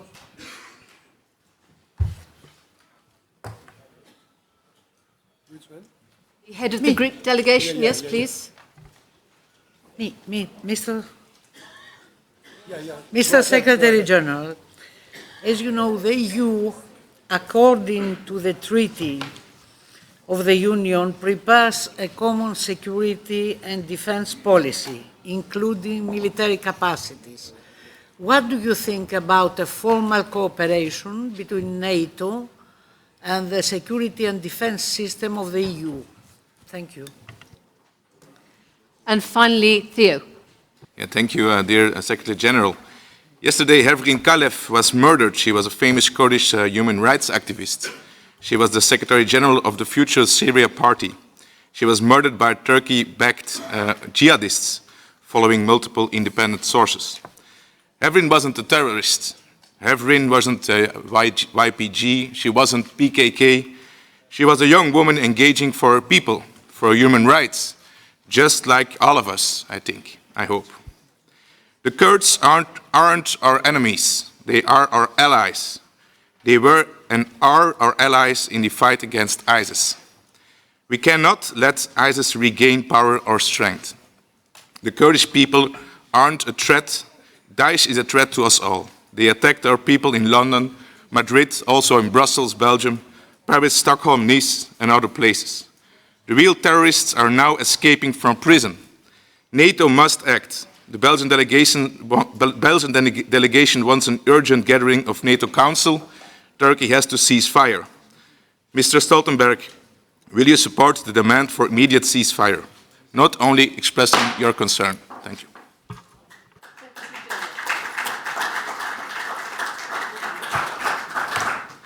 Thank you so much. First, Afghanistan. Well, we are there to create the conditions for a political solution. But for us, there is no contradiction between our military presence and the work for a political solution. On the contrary, I strongly believe that the best way we can create the conditions for a political solution in Afghanistan is to send a clear message to Taliban that they will not win on the battlefield. They have to sit down and negotiate at the negotiating table. Therefore, we welcome the resumption of peace talks, but today, for they to be successful, Taliban has to show more real willingness to make compromises and to create a credible instruments for enforcing a peace deal. And therefore, we will stay committed, and we will also stay very coordinated. If it has been the US that has negotiated with Taliban, but the US has briefed, consulted with NATO allies again and again to make sure that all allies are on board, because our presence in Afghanistan is not only US, but many NATO allies and partners are also there with forces. We will stay committed, and then by our military presence, create the conditions for something, for what I hope can be renewed peace talks and a political settlement. Then on NATO-EU cooperation, yes, NATO supports, of course, cooperation with the EU also on defense and security matters. I have stated again and again that I strongly welcome the EU efforts on defense. I think that can help to improve burden sharing between North America and Europe. What I also have stated again and again is that the EU efforts on defense cannot replace NATO. It has to complement, not compete with NATO. We must avoid duplication, and EU cannot replace NATO as the guarantor for the security of European NATO allies. Especially after Brexit, we have to remember that 80% of NATO's defense expenditure will come from non-EU allies. 3 of the 4 battle groups we have in the eastern part of the alliance, or in the Baltic countries and Poland, will be led by non-EU allies. So we have just to make sure that, yes, we welcome EU efforts on defense, but they should not replace NATO. They should complement the efforts of NATO. Then we have seen many reports about civilians killed, actually on both sides. And that's one of the reasons why I think it was right to express from the outset of this conflict, or what happened last week, serious concerns about increased human suffering. I cannot confirm every report, but there is no doubt that there are civilians that have been killed in this conflict, and there are civilian casualties, and we see human suffering, people also being forced to flee. So that's exactly why what we need in northern Syria and in Syria in general is a political solution, and we call on all those parties involved to support the UN-led efforts to find a political solution to the ongoing conflict in Syria. Thank you. We now have the heads of Matej Tonin, head of the Slovenian delegation, Niall Fridbertsson, head of the Icelandic delegation, and Osman Askinbak, the head of the Turkish delegation. Matej first. Dear Secretary General, you said in March 2019 in United States Congress that NATO alliance is not only the longest lasting alliance in history, it is the most successful alliance in history, and Slovenian delegation totally agree with you. We are satisfied that Montenegro is in, that North Macedonia is almost in the alliance. Slovenian delegation, we support enlargement of NATO. We would like to see Georgia as a part of NATO. They are great NATO partner and contributor to our missions. So, Secretary General, when we will see Georgia as a full member of NATO? Niall. Thank you, Madam President, Secretary General. I share the view and concerns my fellow parliamentarians have expressed regarding the serious situation in Syria. The Foreign Minister of EU are now meeting in Luxembourg, inter alia, discussing reactions to the invasion. Are any formal discussions or actions intended on a NATO level? I also want to address climate change, which is our greatest national security threat.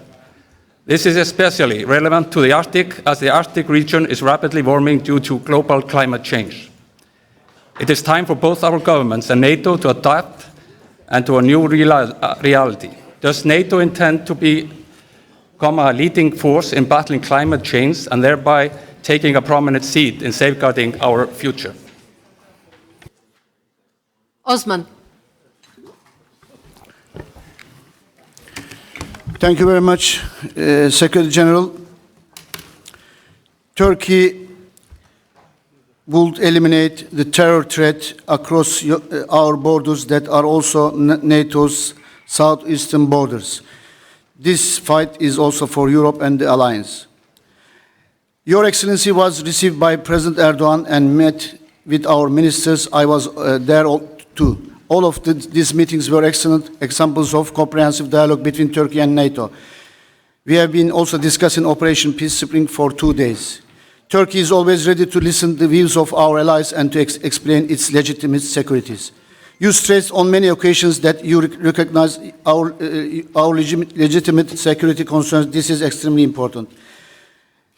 Turkey is focused and determined to continue to fight against Daesh, and is also a country that is fully dedicated to fighting these cowardly terrorists, and killed chest to chest 4,000 Daesh militants. Daesh is an enemy of Turkey. Daesh Sorry, has Osman, attacked many I have times. to stop Thank you. We've gone past the minute. My apologies to everyone that I have to do this to, but we have so many questions to get through. Okay, thank you so much. First, Slovenia. First of all, NATO's door remains open. We have proven that by allowing Montenegro to join. So Montenegro became the 29th member of our alliance 2 years ago, and soon North Macedonia will become the 30th member of the alliance. So we have proven over the last few years that NATO's door remains open. We have also clearly stated and restated again and again at different NATO summits that Georgia will become a member of NATO, but we have not put a timeline to that process. We support the efforts of Georgia to modernize, to strengthen its defense and security institutions to meet the NATO standards. So that is something which we are working on together with Georgia, and I think it's also important to remember that even without membership, we have seen more NATO in Georgia. We have a joint training and center there now. We have exercises. We have more NATO presence in Georgia than ever before, and this is good for Georgia. It's good for NATO. So even without full membership, we have a very strong partnership with Georgia.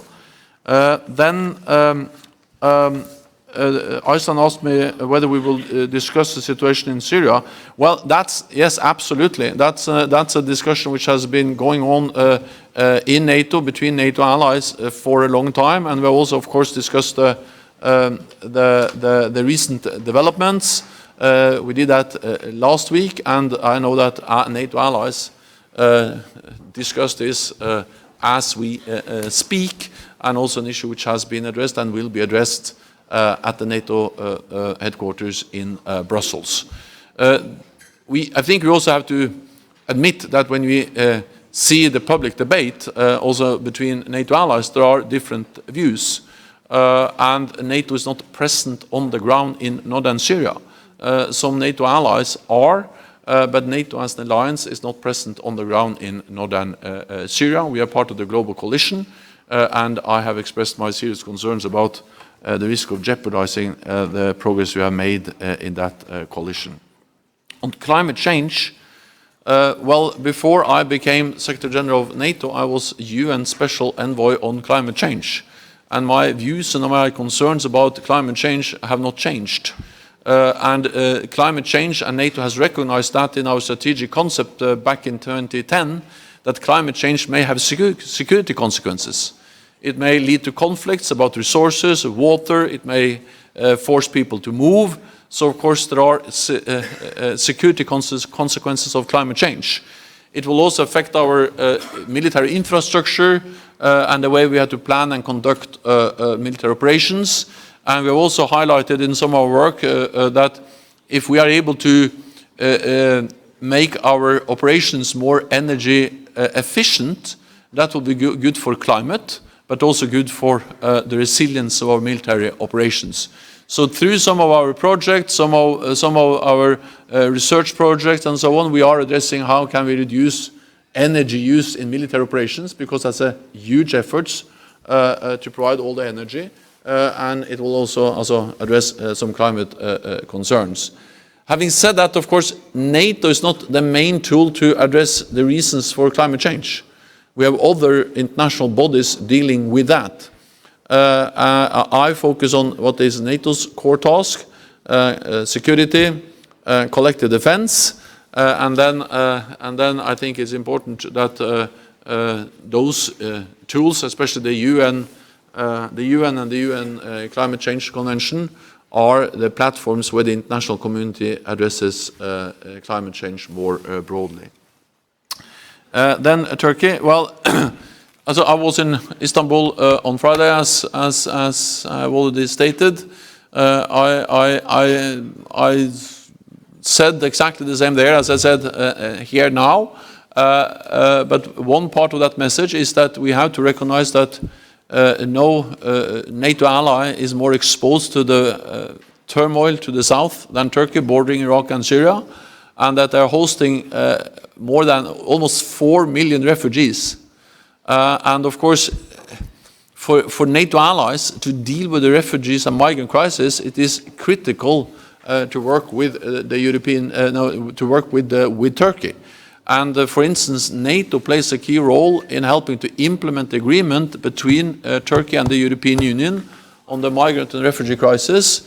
We have our military presence, the naval presence in the Aegean Sea, and to help to implement that deal. And I think it highlights that close to 4 million refugees in Turkey is a challenge not only to Turkey, but to all other NATO allies, and therefore we need to also address that together. We now go to Deputy Heads of Delegation, Julio Miranda Calle from Portugal, Ants Laniots from Estonia, and we have Osrin Armonte from Lithuania.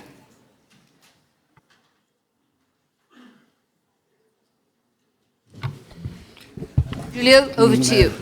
Thank you, President. Dear President and dear Secretary General, the Subcommittee on NATO Partnerships recently visited Addis Ababa, where the headquarters of the African Union is located.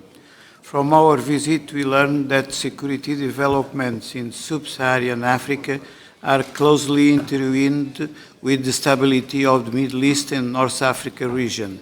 My conclusion from the briefings we received there was that the challenges on NATO's southern flank should not be considered in isolation or as a local problem. Security issues facing Sahel and some parts in Africa have enormous spillover potential, which can ultimately threaten the safety of NATO's southern European allies. Are African security issues on NATO's radar screen? If not, do you think that NATO should do more to increase awareness about these subjects? That's that question. Thank you. Ants, please, from Estonia. Thank you, Madam President, Mr. Secretary General. Russia has deployed the medium-range nuclear missiles Iskander-M in all its 12 armies. It means one missile brigade in each with 12 launchers. Additionally, Russia has 2 Navy missile brigades with the same missile system. One is in Kaliningrad area and second in Crimea Peninsula. A few weeks ago, NATO announced, and you, Mr. Secretary, repeated it now again, that alliance doesn't not foresee deployment of the NATO medium-range missiles in West Europe. From our point of view, it means a serious threat imbalance of nuclear power in Europe between NATO and Russia. Would you like to explain a little bit more detail what is the reason of such NATO decision? Thank you. Osrin? Thank you, Madam President. Dear Secretary General, I'm right here. Last week, the New York Times has published an article about the existence of top-secret Russian unit that seeks to destabilize Europe. And their sources claim that an attempt, poisoning of Sergei Skripal in Salisbury, and also an attempt to poison the arms dealer in Bulgaria, and the recent murder of a former Chechen insurgent in Berlin are related, and that Russian state is behind these cases. It's getting more and more obvious that NATO can't ignore that kind of modus operandi by a Russian state, and we have to combat it. Could you please elaborate more about this? Thank you. Secretary General. Thank you. First on Africa. So, yes, I think that NATO can do more when it comes to South in general and Africa in particular. We have partners there. We work with them. We have, as I say, fruitful cooperation with also the African Union and partners in Africa, but I think the potential for doing more is absolutely there. I think one of the main challenges we face as an alliance is to have agreement within the alliance what more we should do, because when I travel and meet leaders from the south, from Africa, they actually want more NATO and more cooperation with allies, and I think Portugal plays a key role in promoting that agenda. Then Estonia. Well, we have stated that we don't have any intention of deploying new nuclear-capable land-based missiles in Europe for several reasons. Partly because we think it is important to find a balance between responding in a way that makes sure that we have efficient and credible deterrence and defense, also in a world without the INF Treaty and with more Russian missiles in Europe, but without triggering a full new arms race. Second, we know that we have alternatives. We are now working on other ways to respond, and that includes conventional options, air and missile defense, readiness of forces, better intelligence, and other ways to make sure that we are able to respond. Then I think we have to understand that the violation of the INF Treaty and the deployment of the SSC-8 and also the Iskander, which is not short-range missiles, they are part of a pattern. And NATO has already responded to that pattern, meaning that the increased investments of Russia in modern military capabilities we have seen over several years is one of the reasons why we now, for the first time in our history, have combat-ready troops in the eastern part of the alliance, why we have tripled the size of the NATO response force, why NATO allies are investing more in defense, and why we are in general modernizing our alliance and have implemented the biggest reinforcement of our collective defense since the end of the Cold War. So it's not that this is only SSC-8. This is SSC-8 is part of a broader pattern. NATO has already responded to that, and we will continue to take the necessary decisions and measures to make sure that we have credible deterrence and defense also with a more assertive Russia. Part of this is also to continue to work for arms control.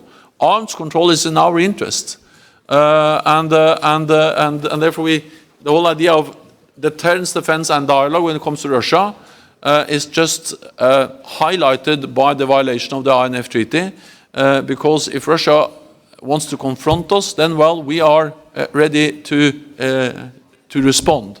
If they want to work with us, to cooperate with us, then we are ready to sit down and work with them. Arms control should be part of that. Then Lithuania. So I cannot confirm each and every report and comment on our intelligence, but what I can say is that, of course, Russia is using what we call hybrid tools, trying to meddle in our democratic elections, using cyber, disinformation. They were behind the use of a chemical agent in Salisbury, as you mentioned. So we see a pattern of Russian behavior which is, of course, of great concern. That's the reason, again, why we are responding and adapting NATO also to address and to respond to these hybrid threats, meaning, for instance, significantly increasing our intelligence to better understand, to see what is going on, significantly strengthening our cyber defenses, which we have done and we are in the process of further strengthening. Increasing the readiness of forces, because if you saw what happened in Crimea, readiness of forces, also not a NATO ally, but readiness of forces is perhaps the most important tool we have to respond if we suddenly see some little green men somewhere in NATO territory. And also the presence of forces in the eastern part of the alliance is part also to respond to potential hybrid threats. Last thing I will mention there is resilience of infrastructure, making sure that you have telecommunications, energy infrastructure, which is resilient. That is also part of the way NATO is addressing these hybrid threats. So yes, we are also addressing that. Thank you. We move on to Sev Merli from Norway, Ojas Kalnins from Latvia, and Chris Peters from the European Union.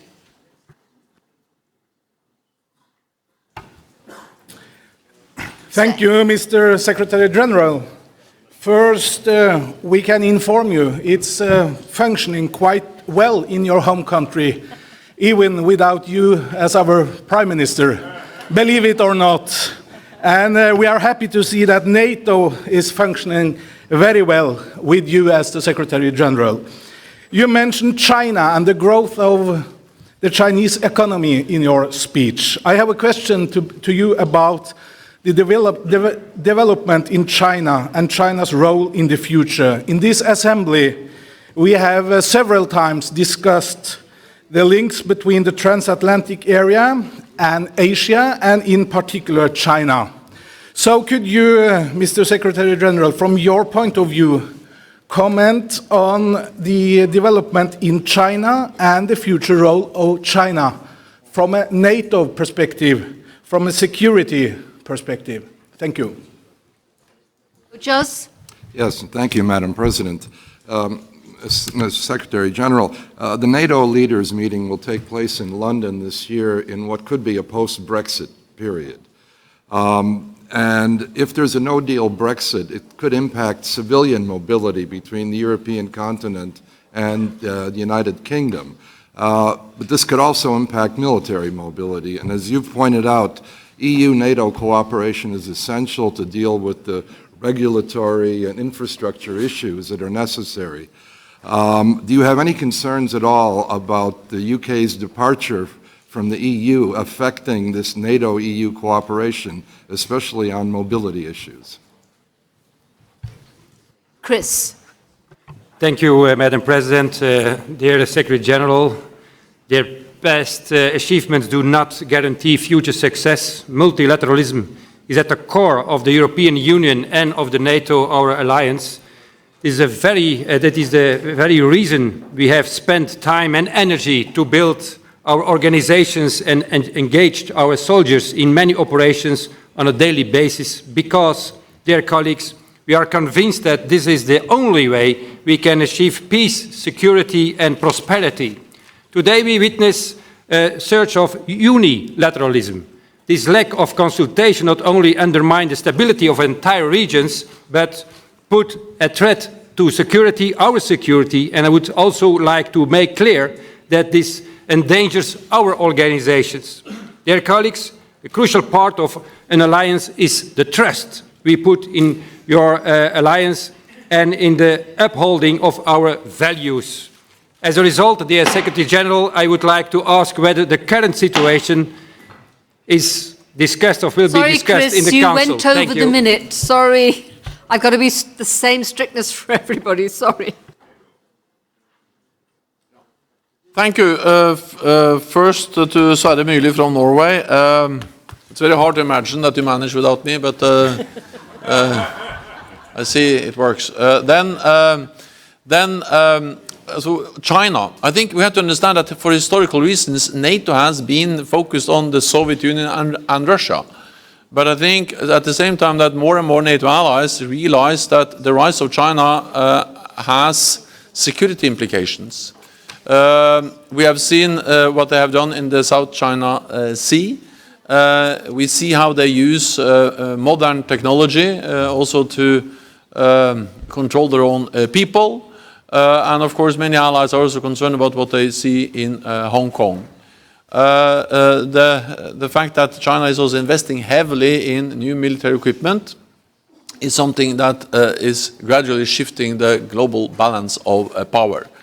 Then I think no NATO ally is arguing in favor of moving NATO into the South China Sea. But China is coming closer to us.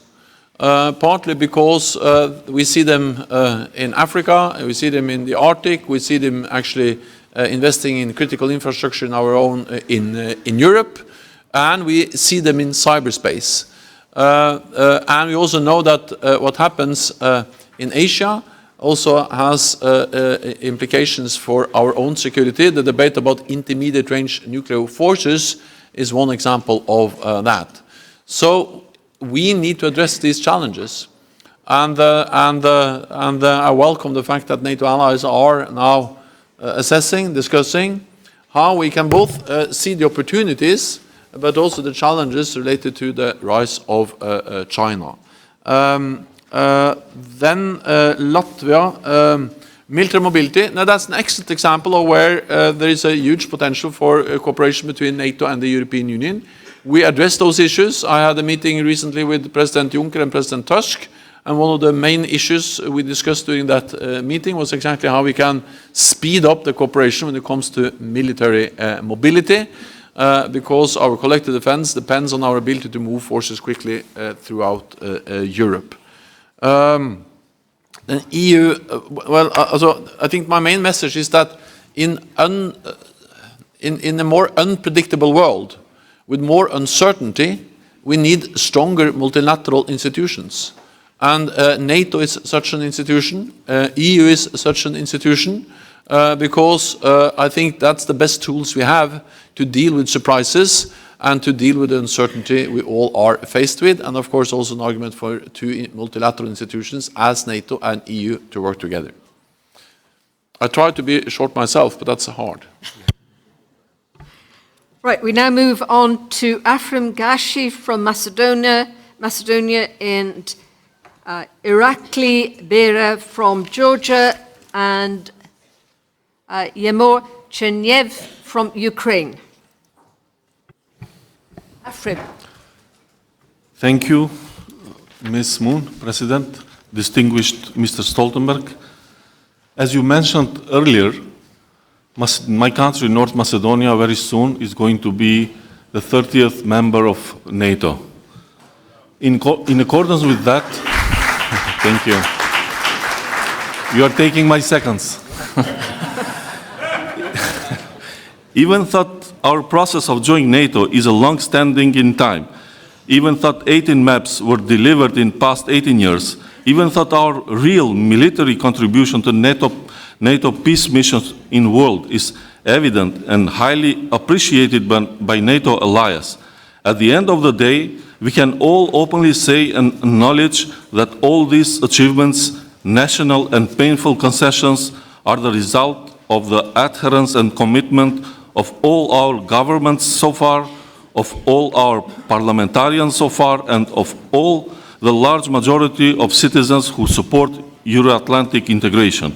We believe in the benefits of NATO membership, not only because we know that the states and armies of the 29 allies will be beside us and with us, but also for the future of our children and future generation. Thank you. Sorry, Afrim, I did give you a few extra seconds for the applause. Irakli. I would like to thank you very much, Secretary General, for your great address and for your continued support to Georgia's sovereignty, territorial integrity, and our membership aspirations. NATO membership is a value-based choice of the citizens of Georgia, and 2019 has been very special and very unique in terms of enhancing political and practical dimensions of our cooperation. We witnessed more NATO in Georgia and more Georgia in the NATO. We attach great importance to the recent visit of the North Atlantic Council to Batumi, which is a strong signal of political and practical support to our country, as well as an ample proof of Georgia's significance in the Black Sea security architecture in land, air, and maritime domains. My question is, to what extent does Georgia's engagement on the Black Sea contribute and approximate our country to its top foreign and security policy objective, which is NATO membership? Thank you very much. Yemor from Ukraine.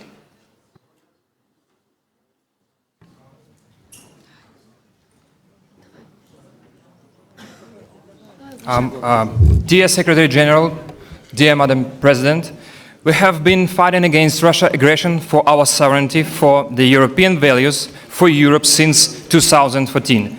We have already paid high price for it by losing more than 13 southern people. NATO has supported us both politically and practically. We do appreciate this strong support. However, it is so important for Ukraine to see major signs that NATO's door is open for Ukraine. I'm talking in particular about the Enhanced Opportunity Program and growing cooperation together, in particular Navy, as the steps to Membership Action Plan. I kindly ask you to bring allies' attention to us as part of the modern security environment and consider various options to make Ukraine and thus Europe even stronger. Thank you.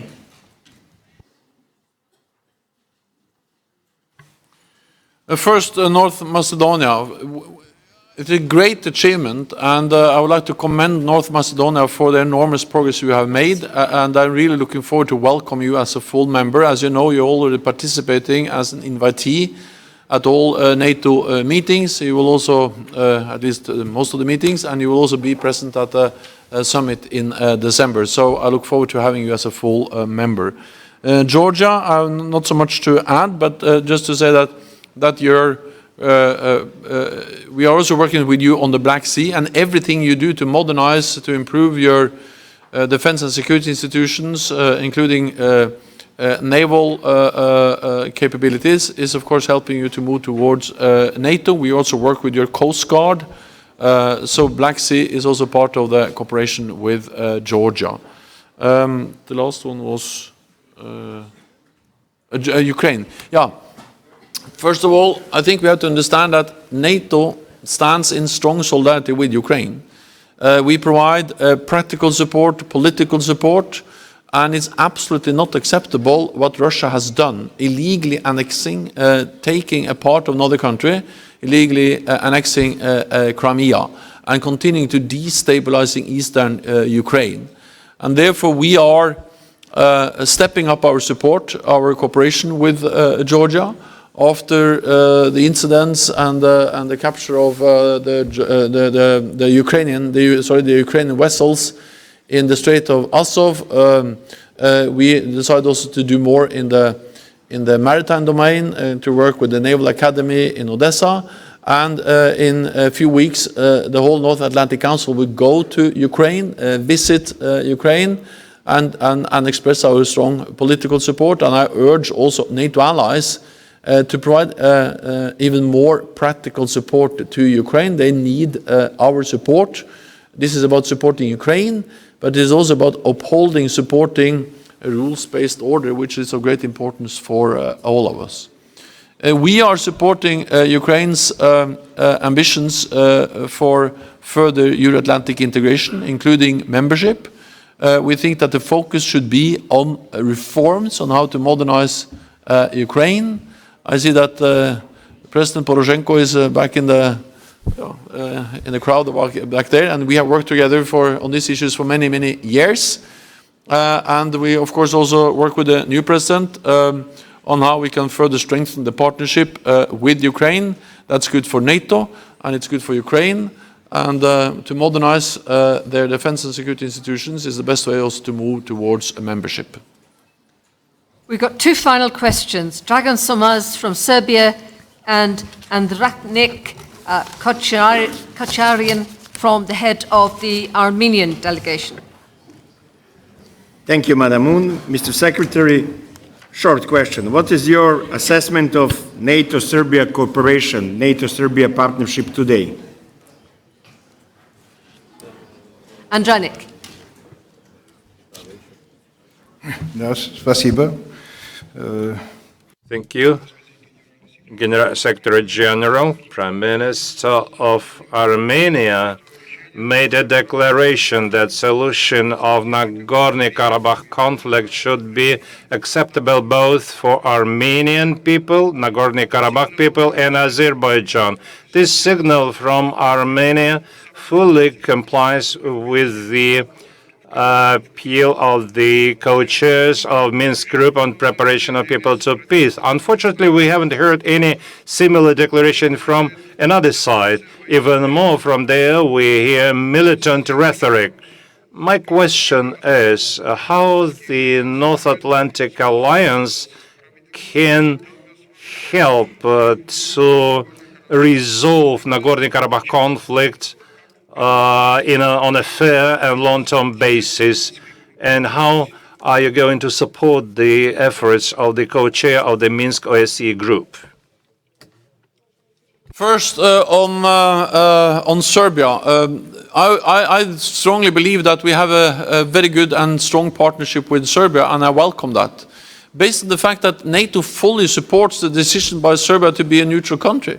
NATO, of course, respects the decision of any country when it comes to what kind of security arrangements it wants to be part of or don't want to be part of. So when North Macedonia or Montenegro wants to join NATO, we welcome them. But when Serbia decides that they don't want to be a member of NATO, we absolutely fully respect that. So we respect the sovereignty and the sovereignty of Serbia to make its own decisions about its path and its role in the international community. Based on that, we have a good partnership with Serbia.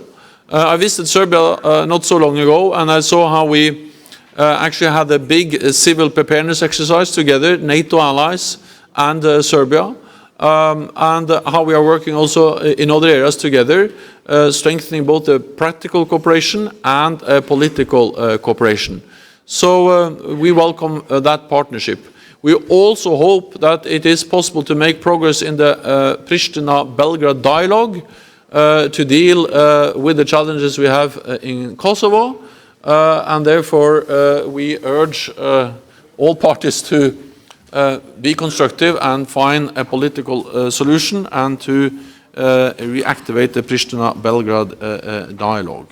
Then on Armenia and Nagorno-Karabakh. First of all, I met the Armenian Prime Minister in the UN not so many weeks ago. That was a very good meeting. We addressed a wide range of issues. When it comes to Nagorno-Karabakh, the Nagorno-Karabakh conflict is an unresolved conflict. And of course, we are concerned about that we have not been able to find a political and a permanent solution to that conflict. It is clear that there is no military solution to the conflict. NATO has no direct role, but what we do is to support the work of the OSCE Minsk group and the co-chairs to try to find a political solution. Then I would like to thank you all for all your questions on a wide range of issues. I think it is extremely important that I, as Secretary General, meet the parliamentarians. This demonstrates that NATO is an alliance with 29 democracies, with many partners and many parliamentarians. And that is what makes NATO so strong, that we are an alliance of democratic nations with democratic institutions and parliaments. Thank you so much. It's great to see you.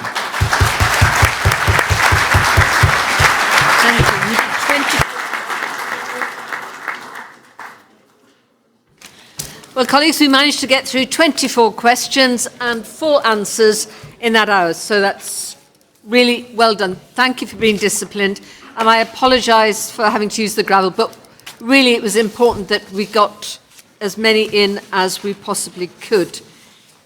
Now, we have a departing Secretary-General, and we say thank you for your time, thank you, and good luck for the traffic in London. Thank you.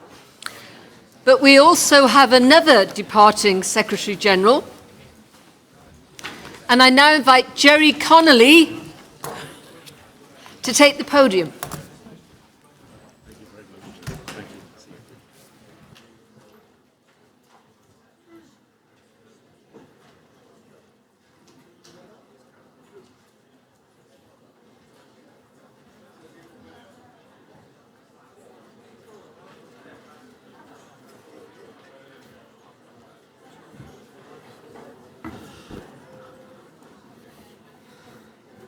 Colleagues, when we've finished the tributes to the Secretary-General, we will be breaking for coffee.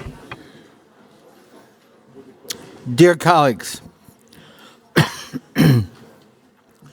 certainly on behalf of the United States delegation, we want to express our gratitude to David Hobbs for extraordinary service to this organization.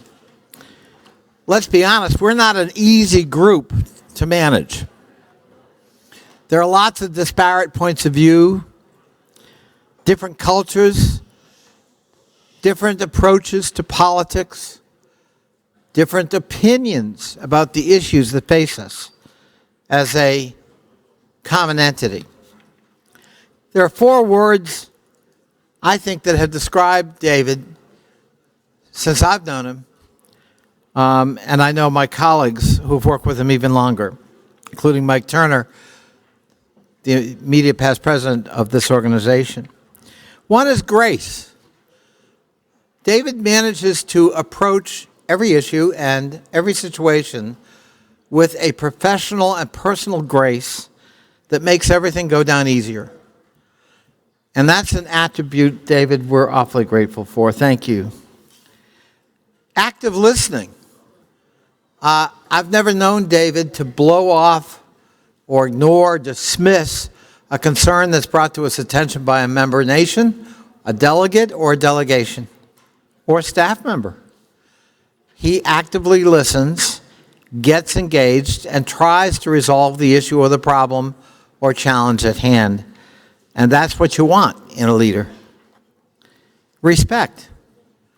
David has always shown a respect for that fine line between staff and elected official.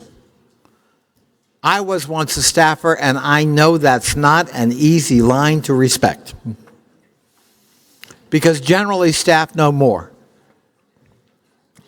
And it's been genuine. And I appreciate that too, because that also makes our jobs a little easier. And finally, stability. We collectively owe David and the staff, and of course Roxandra, who's going to succeed him, a debt of gratitude for the stability they've given this organization in difficult times, in transitions that are painful in many parts of the alliance, with external threats that elevate the importance of what we do. And so I think David has not just been another Secretary General. I think he has really helped provide fundamental structure and order to an organization that is always going to be challenged with those things, both internally and especially from external threats. And I think NATO, and certainly the NATO Parliamentary Assembly, owe you an enormous debt of gratitude and a hand of friendship as you go forward in your new endeavor. Thank you, David.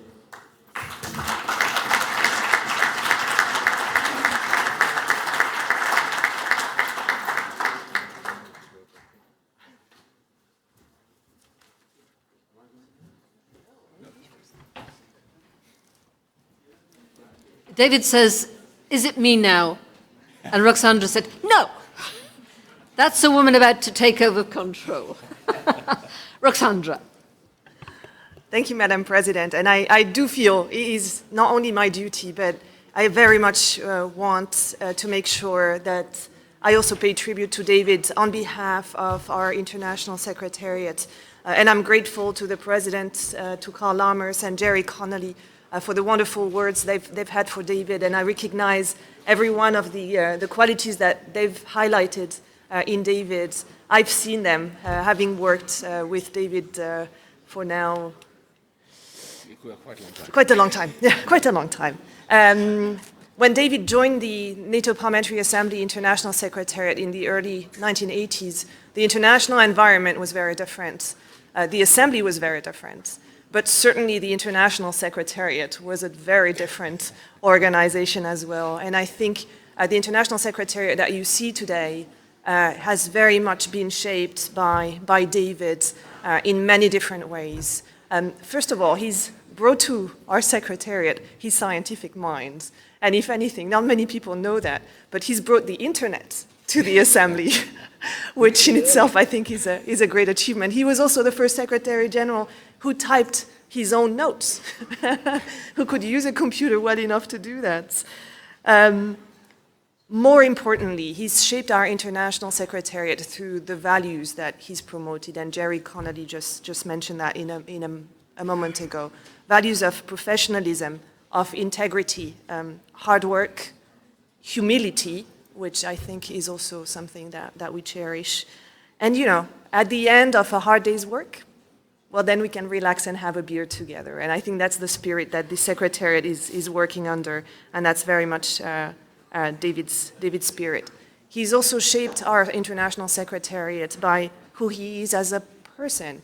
He's profoundly human, and I think with all the staff members, he takes time with each one of us when we need, and yeah, I think all of us have seen this side of him, that he genuinely cares for people, genuinely cares for the people who work for him, and will take time with each one of us when we need.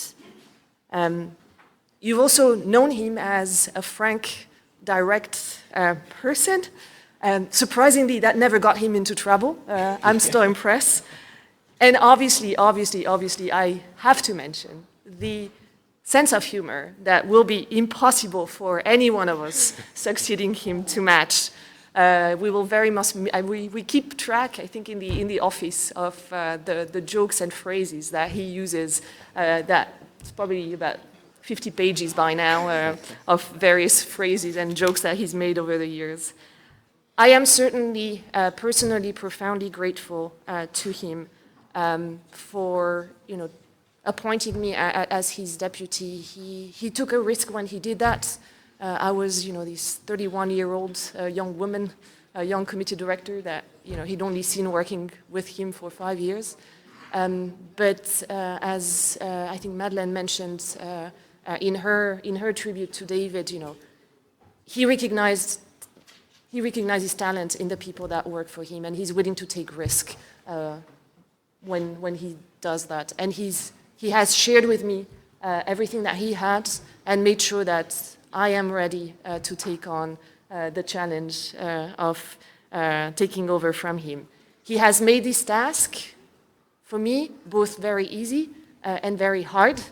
Easy because I know that our International Secretariat is functioning well, is in order, and is there to serve you with the highest standards. But very difficult because I know I have very big shoes to fill, and that's both literally and figuratively. So, David, on behalf of our International Secretariat, and we'll celebrate back in Brussels as well, but on behalf of our International Secretariat, a big, big thank you for everything you've brought to the team. Thank you.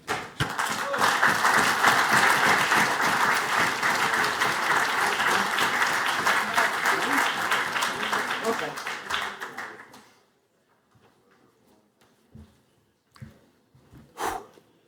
I'm going to hold it together. It's been 30-something years sitting there, and there'll be many of you who'll be now saying, hey, that guy can talk. And there'll be many of us who know me well saying, oh yeah, that guy can talk. I'll channel Yoda. Taught her well, I have. Don't worry too much about this. It only happens once every 10 years. So for those 59, I'm a literate, technically literate guy, those 59 of you who are here for your first session, it is only once every 10 years that this sort of stuff happens. I started making some notes earlier about the things I was going to say, and I've been actually progressively rubbing it out. You've heard what the organization was like when I joined it. It was the Cold War.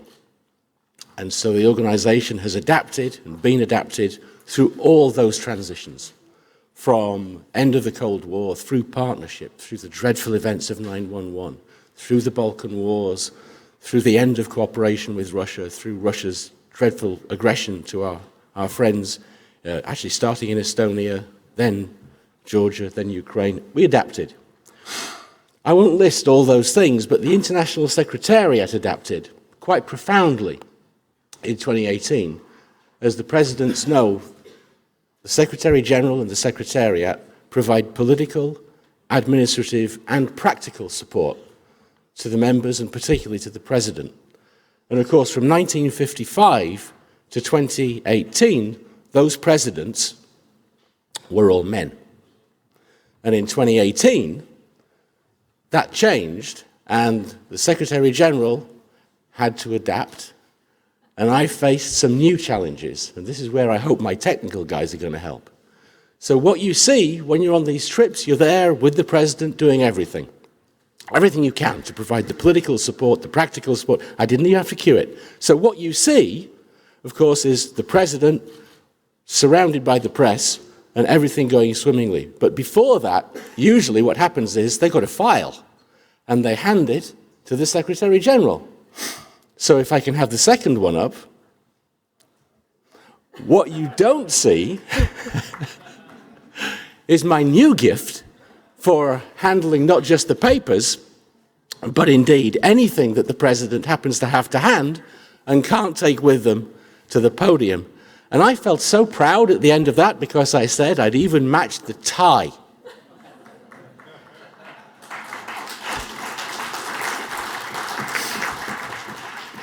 And I was deflated immediately to be told, yeah, but you're supposed to do the belt and shoes. I don't have a pair of red shoes, a red belt, and I'm damned if I'm going to get a red suit. So I'll go so far. So that was it. But seriously, I'm not going to say very much about what I've actually done. My philosophy was and is really straightforward. All I want to do is the best I can. And I think that's what I've done. I want to leave the place better than I found it, or anything that you do. I think that's what I've done. I've loved the job. I've loved the people that I've met. And all I would say is if wealth is measured by the number of friends that you have, I've got to be the richest person on earth. And it's thanks to you for letting me do this job that I've loved.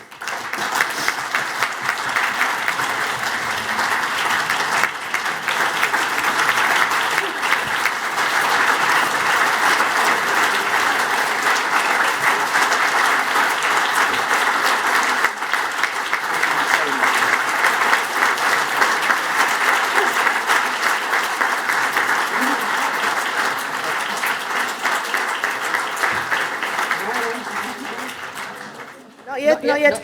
You're not leaving empty-handed. I think it's only fair that you haven't given so many trophies to other people. You should get a really heavy one. So here you go. You usually see David in very conservative clothes, but we've seen some of the crazier outfits, and so we thought we should give him a tie, because in the office we see some crazy ties. So here's a tie for your collection. That's not crazy. And then you know David drinks a lot of coffee, so we figured you're going to use that back home as well. So enjoy. I am indeed.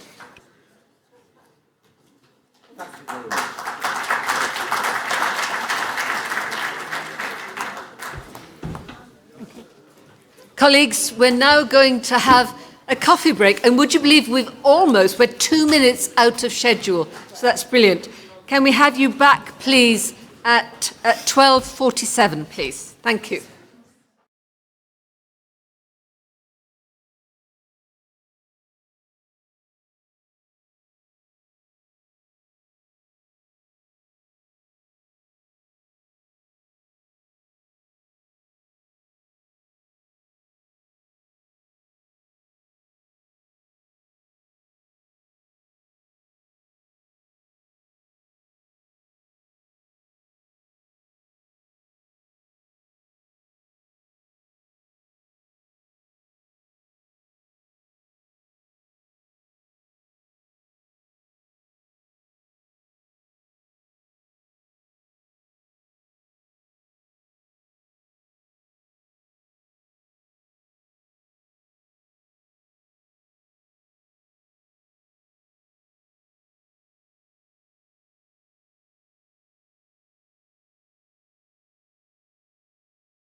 Colleagues, can we take our seats, please, to resume the afternoon session? I'm very aware that some colleagues have got planes to catch, and I'm trying to get as much done as possible so that we have as wide a number of delegations in particular present while we complete the programme.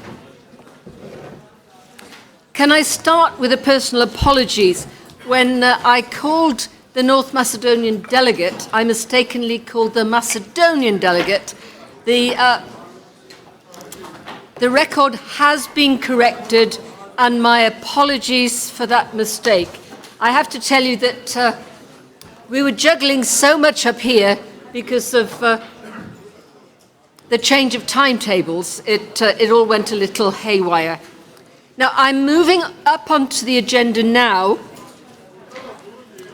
Lord Campbell, because Lord Campbell is required in Parliament shortly, so I've agreed to take his business, the draft revised rules of procedure, as the first item on the agenda. No amendments have been tabled on the draft revised rules, so I call on Lord Campbell to represent the revised draft rules. Thank you, Madam President. With your leave, I'll hold my place rather than coming to the lectern because I can be brief. Colleagues will find the final edition as paper 157, and that sets out the final version of the rules. And I shall set out briefly, if I may, precisely how we got here. At the spring meeting in 2010 in Warsaw, the Bureau asked me to review the Assembly's rules because there were a number of aspects which required clarification.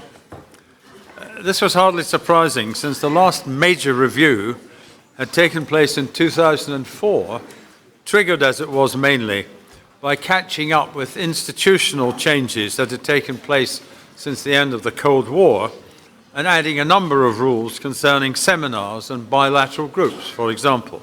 But it was not a complete review at that time, as one might have expected. We were aided in this exercise by procedural advisors from the United Kingdom House of Commons and the French National Assemblée Nationale, who gave us extremely useful and consistent advice, not least to try and ensure that the rules had, as it were, an integrated approach, because it is very easy to draw up a set of rules without properly understanding the effect that Rule 3 may have on Rule 45 or things of that kind. I was given 3 tasks, Madam President: to strengthen the democratic nature of the Assembly's organisation, to update its rules of procedure to reflect what had become actual practice, and to improve the understanding of the rules. The first draft, which was produced, amended 40 of the original articles, deleted 1 article, and added 9 new ones. We also recognised that it was necessary to reorganise the rules to give them some kind of internal cohesion in order to make them easier to follow.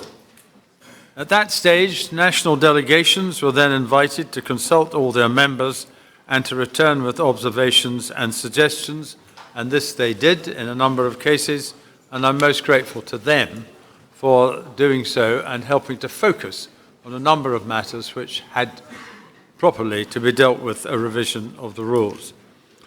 As I've said already, the final document is 187. The process has involved the rules on 3 occasions, being with the Standing Committee, the last of which was yesterday when the Standing Committee universally endorsed the rules. So it's on that basis that I now invite the Assembly to accept that recommendation and to adopt the rules of procedure as they have now been clarified and as they are reflected in document 187.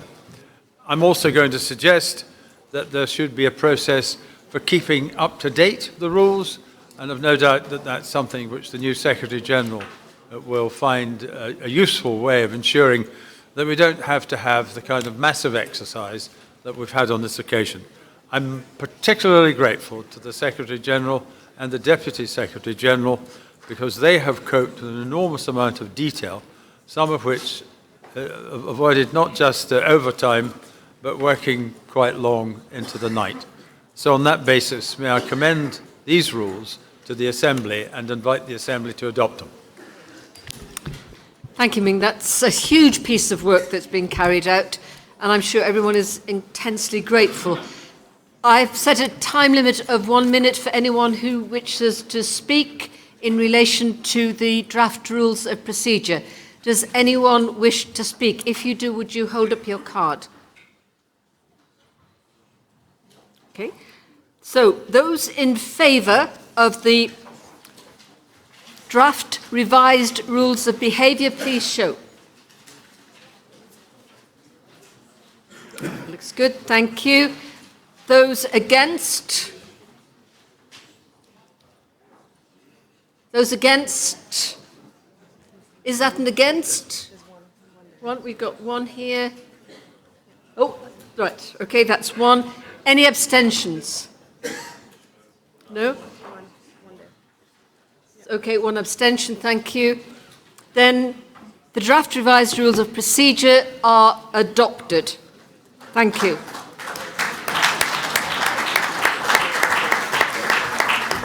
I can't move on without saying how huge a piece of work this has been and how much we owe to Ming, and also sitting next to me, by coincidence, the two advisors from the UK Parliament and the Assemblée Nationale.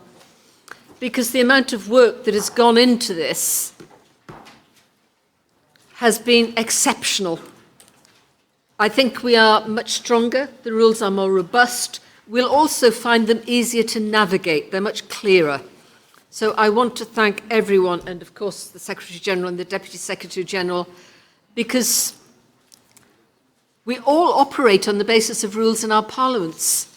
And sometimes we forget how vital and important those rules are. And it's only when you start taking them apart that you realise how weak some of our rules had been. So thank you very much, Ming, and everyone else who's been involved. Thank you. We're going to move now on to the debates on committee resolutions. They have been agreed by the committees of the Assembly, and there are 6 texts in total.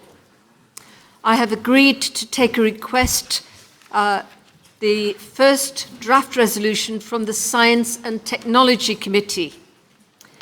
2 amendments have been tabled to 2 of the draft resolutions. Copies of the amendments are available outside the hall. You've got your voting cards, I've seen that. After each draft resolution has been presented, I will propose a time limit again of 1 minute for other speakers and anyone presenting amendments. I hope you're happy with that. Okay, so now we have the draft resolution for the Science and Technology Committee on strengthening cybersecurity, defence and deterrence. No amendments have been tabled to this draft resolution, and Susan Davis, General Rapporteur, will present the draft resolution. Susan. Thank you very much. Thank you, Madam President, and dear colleagues and friends. Excuse me. It is a great pleasure to present our resolution strengthening NATO's cybersecurity, defense, and deterrence. NATO's core mission, as you all know well, remains to deter, and if deterrence fails, to defend against attacks threatening an ally's territorial integrity, political independence, or national security. And these are the situations when we would invoke NATO's Collective Defense Clause, Article 5. By now, it should be clear to anyone that a sufficiently harmful cyber attack against one ally will be considered an armed attack against all, and that we will invoke Article 5 to collectively defend ourselves. Friends and colleagues, allies and NATO itself are strengthening cybersecurity, defense, and deterrence, and we have begun an active debate on how to counter persistent cyber campaigns which fall below the threshold of Article 5, but also pose a serious and a long-term strategic risk. This progress should not lead to complacency. We all must remain laser-focused on cyber attacks that could threaten an ally's territorial integrity, political independence, and national security.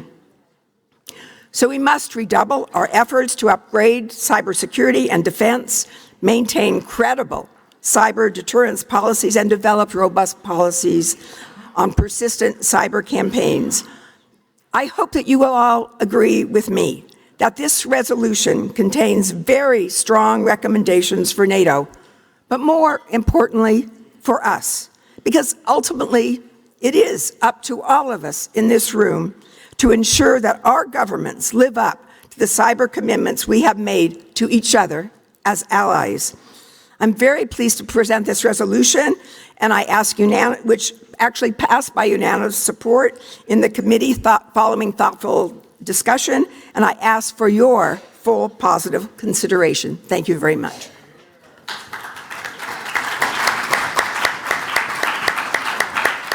Does anyone else wish to speak in general on the draft resolution?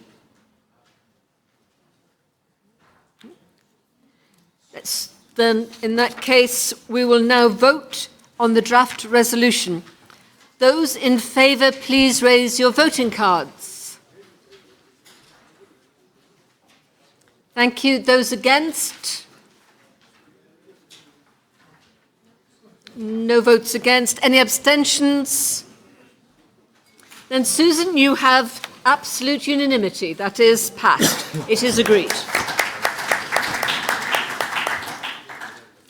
Okay, we come to the next first draft resolution from the Political Committee on NATO at 70, celebrating 70 years of peace and security through unity.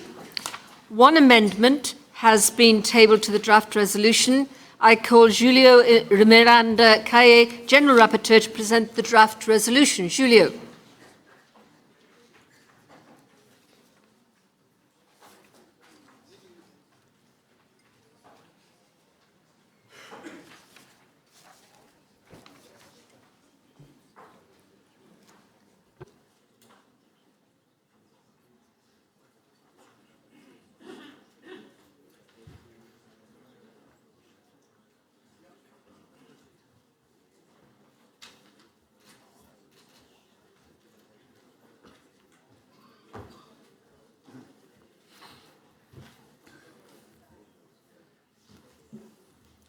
Okay. Thank you very much. So, dear colleagues, I would like to present you the draft resolution NATO at 70, celebrating 70 years of peace and security through unity. In a sense, this resolution conveys the main findings of the excellent report of Mr. Gerald Connolly, that is here, and that has been adopted by the Political Committee. NATO is the most successful security alliance in history. For over 70 years, NATO has advanced peace and security in the Euro-Atlantic area. However, today's security environment is increasingly volatile, which means that NATO needs to demonstrate its ability to adapt to changing circumstances even more than in the past. The resolution mentions Russia's aggressive stance as well as continued instability on NATO's southern flank, which both challenged security of NATO allies and partner countries. Therefore, the resolution calls for an update of the NATO strategic concept to reflect this new security environment. The new strategic concept should focus on hybrid and cyber threats, address the challenge posed by Russia and the increasing prominence of China, and of course pay attention to southern flank.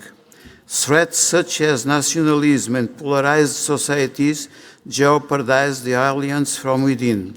Therefore, it is crucial to rededicate the alliance to the shared democratic values and constitute its founding principles.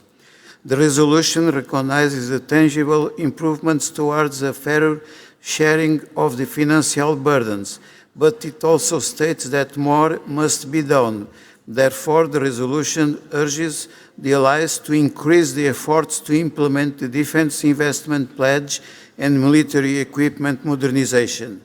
The resolution also recognizes important contributions of partners to Euro-Atlantic security.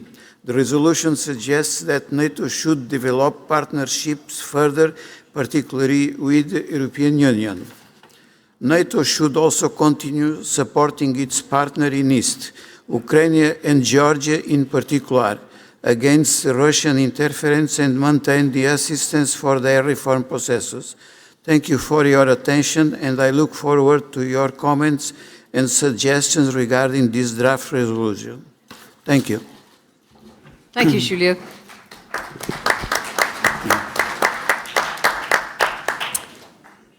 Does anyone wish to be called to speak on the general draft resolution as put forward by Julio? No? Then in that case, we move on to amendment number 1, which would insert a new paragraph after paragraph 3. And I call Ojaz Kalnins to move the amendment. Ojaz, you have 1 minute. Yes, well, I think it's very appropriate for us to add this statement to our resolution, given the fact that we are here in London, and while the resolution talks about NATO preparing for future security challenges, it's an opportunity for us to pay tribute to the City of London and to our UK delegation for meeting the present security challenges and doing quite a good job. So I move that we introduce this amendment to the resolution. Thank you, Ojaz. Does anyone else wish to speak on amendment number 1? Julia, Jerry.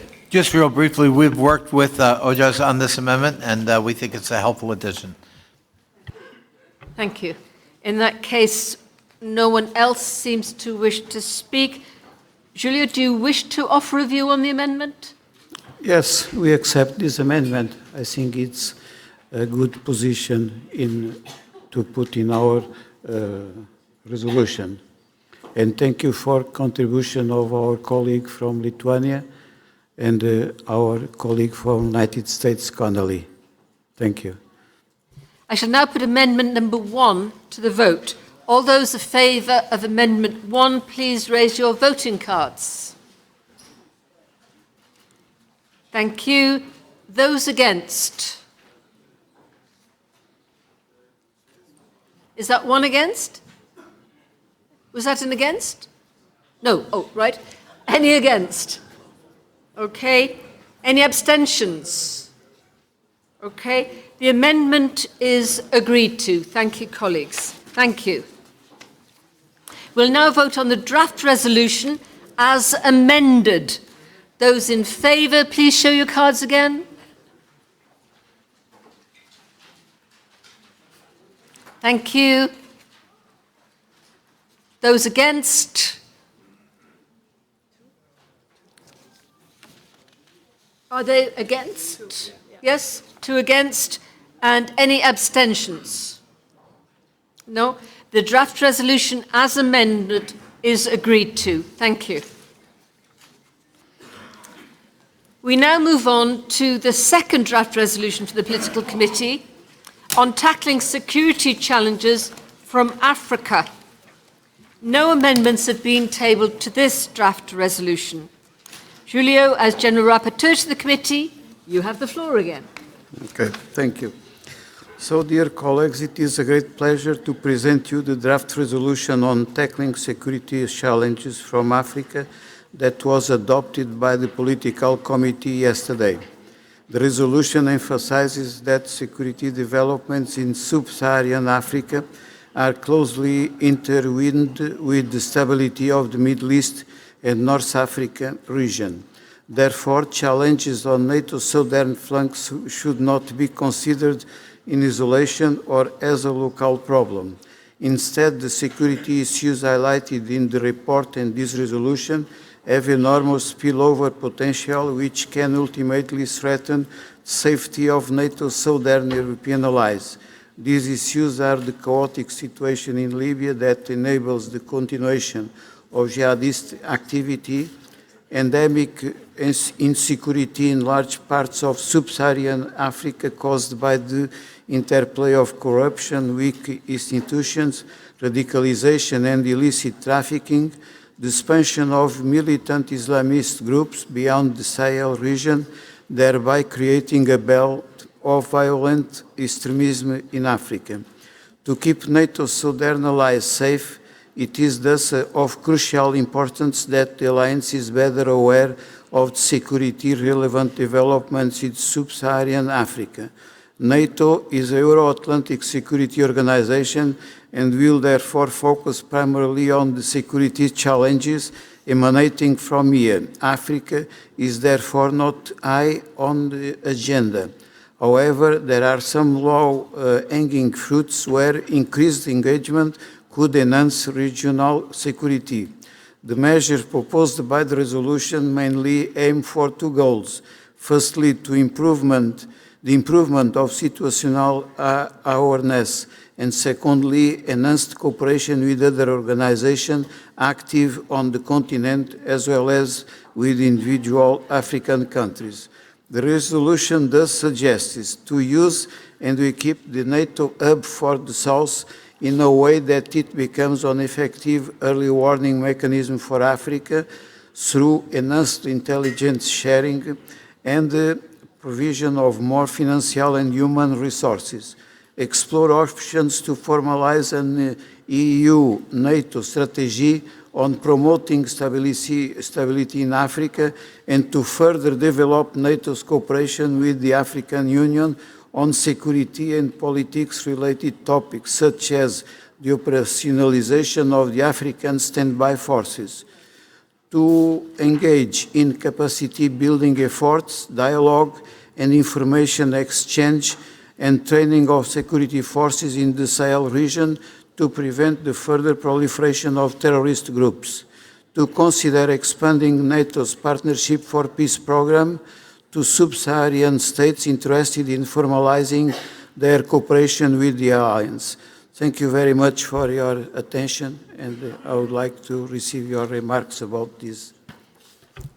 Thank you, Julio. Does anyone wish to speak in general on the draft resolution? Is that somebody scratching his head, or was that a... No, no, that's a scratching head. Okay. In that case, we will now move to a vote on the draft resolution. Those in favour, please raise your voting cards. Thank you very much. Those against? One. Okay, thank you. Abstentions? Oh, are there abstentions? Yes. Yes, 2 abstentions. The draft resolution is agreed. Thank you. Thank you, Julio. Thank you. I would like to say something else. Oh, sorry. Please do. It's my last session. I would like to say some words about NATO. So it's my last presence here. I would like to say my feelings about NATO and what was the guidance of my work here in this assembly. It's that NATO is, it was said a lot of times, that it is the most successful international organization ever created. From the lightness of its founding text, in which only 14 articles were enough to frame 7 decades of activity, to its capacity to reinvent and adapt to a reality that has changed so many times since April 1949. Today's NATO is more than a collective defense organization. It is a security community, geographical space in which conflict between its members is simply not possible. It is also increasingly a regional organization with global responsibilities. cooperating with the world and in the world for the values of peace, security, and democracy. The alliance must be able to continue to interpret the world for the decades to come, so that it can always live up to its founding treaty, being useful in all scenarios. The Atlantic Ocean is what brought us together, bridging a cooperation that was never diminished by being an ocean apart. Each of us, as parliamentarians and members of the Assembly, share the responsibility to not only bring the views of our countries to the debate, but also stand for the transatlantic link in our capital cities. The Parliamentary Assembly must become more and more a forum for the encounter of the European and American-based debates on security and defense questions, and these debates should have a global range. Dear colleagues, this being my last session, allow me to take a minute to thank you all for the dialectic debate we have had in the NATO Parliamentary Assembly all the years I have had the honor of being a member. And allow me also an additional minute to personally thank all the International Secretariat for this support, and especially those I have the pleasure of working more closely with, naturally, David Obbs. Thank you very much. Ruxandra, I wish you a successful work in the future. The new Secretary General Adjunct, it is Deputy Secretary General Enrique, good work also. And I thank also to those that worked to me together in the committees where I was, Valerie, Ethan Corbin, and Stephen Zars. Thank you very much for your support. Thank you.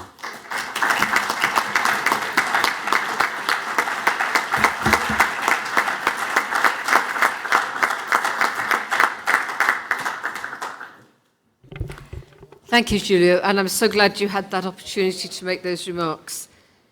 So we now start on the draft resolution from the Economics and Security Committee on reaffirming commitment to NATO's founding principles and values. Oh, sorry, it's the civil dimension of security, sorry. Well, it doesn't help that when you're reading it says from the Economic and Security Committee. One amendment has been tabled to the draft resolution, and Ulla Schmidt, General Rapporteur, will present the draft resolution. Ulla, you have the floor. Yes, thank you, Madam, and dear colleagues, distinguished guests, friends. It's my privilege to introduce a resolution reaffirming commitment to NATO's founding principles and values that was adopted yesterday by the Committee on the Civil Dimension of Security. As our alliance celebrates its 17th anniversary, we must recall that it is our commitment to democratic principles, individual freedom, human rights, and the rule of law that make us such a unique alliance.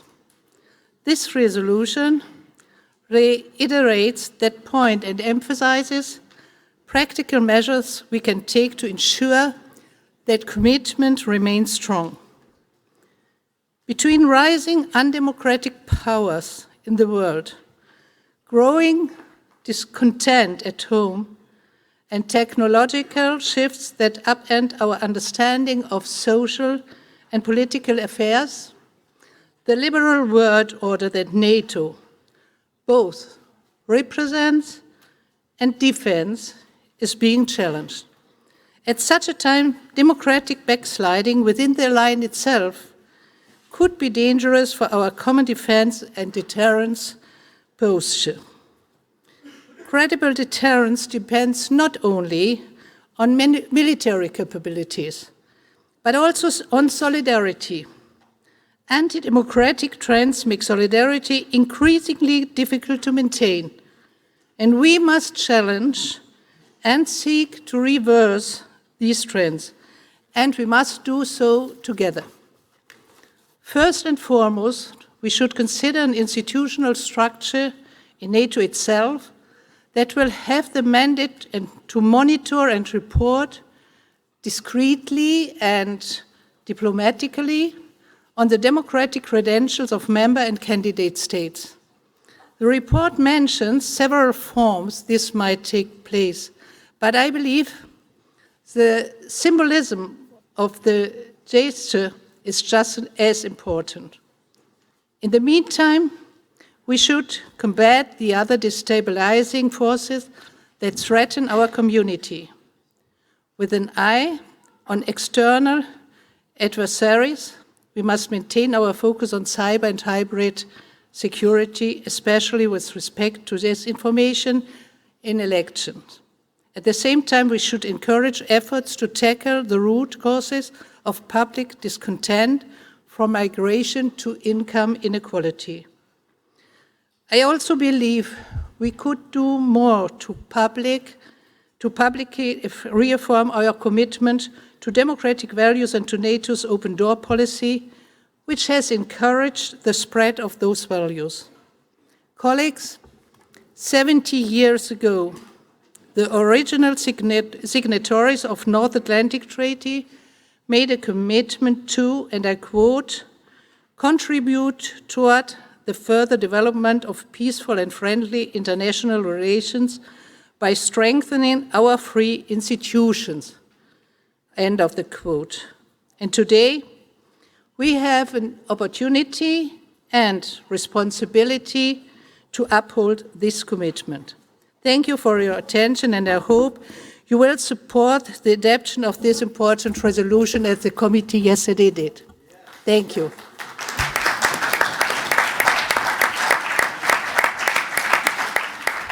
Thank you, Ulla. Does anyone wish to speak in general on the draft resolution?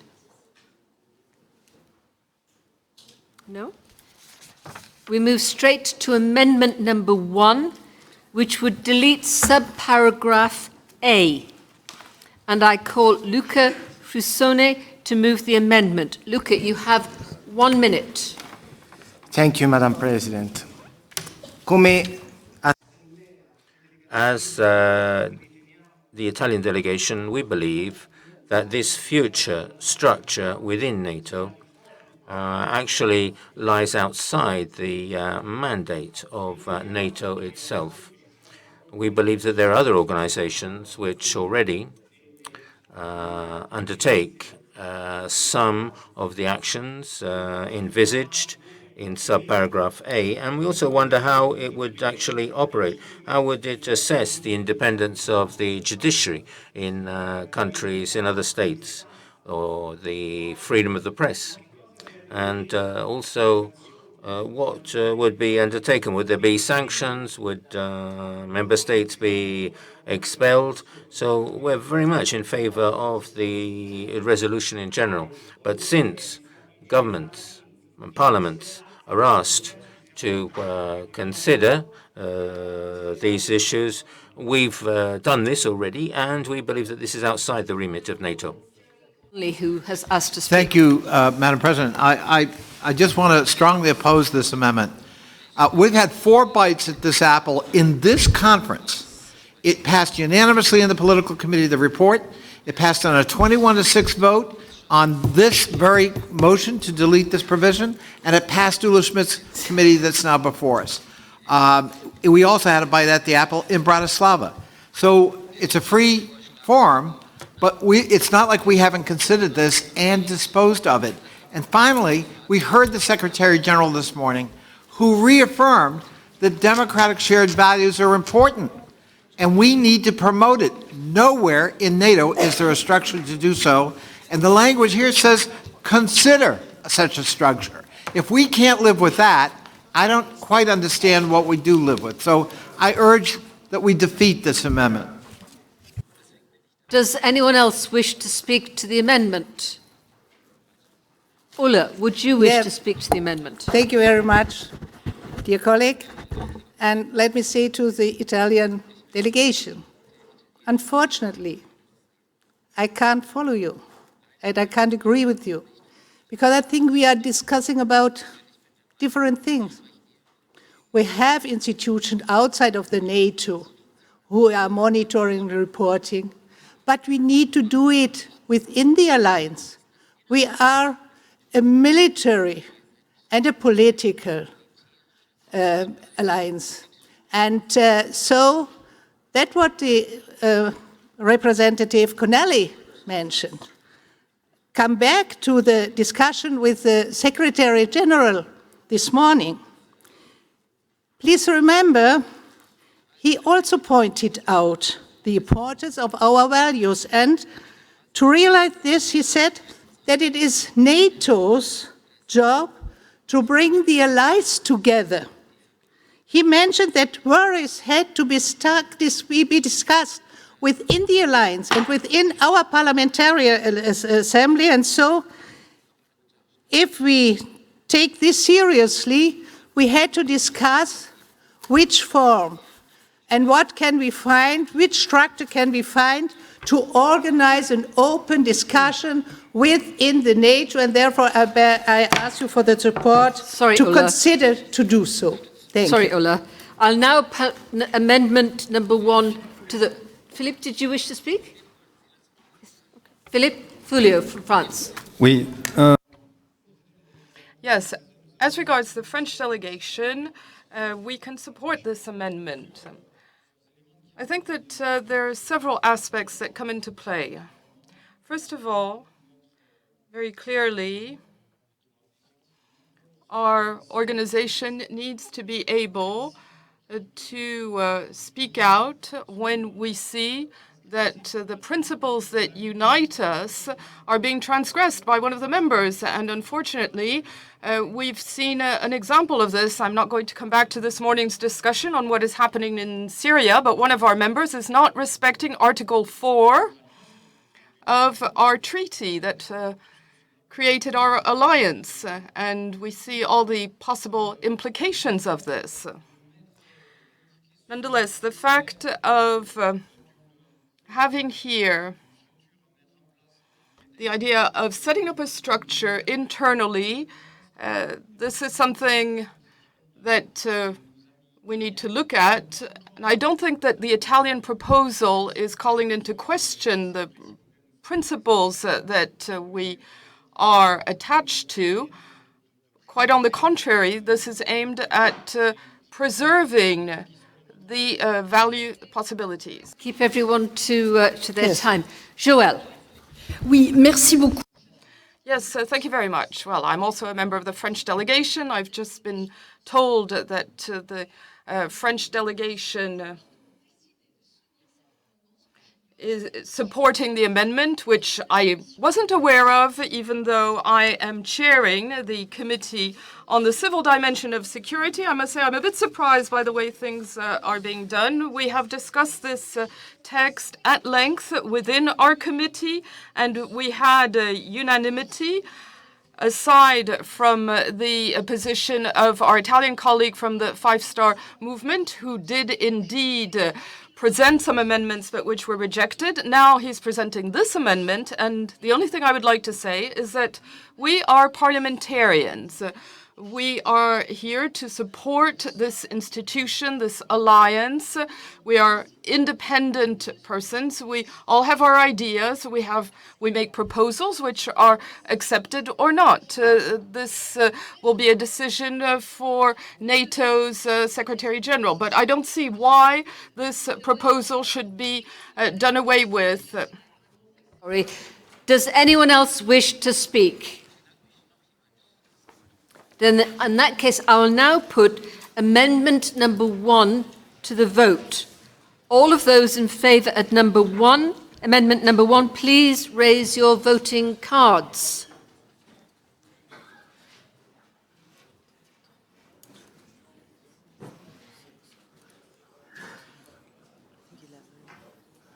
Okay.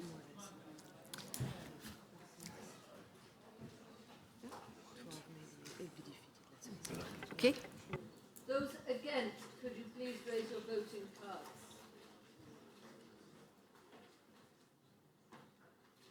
Thank you. Could I see abstentions, please?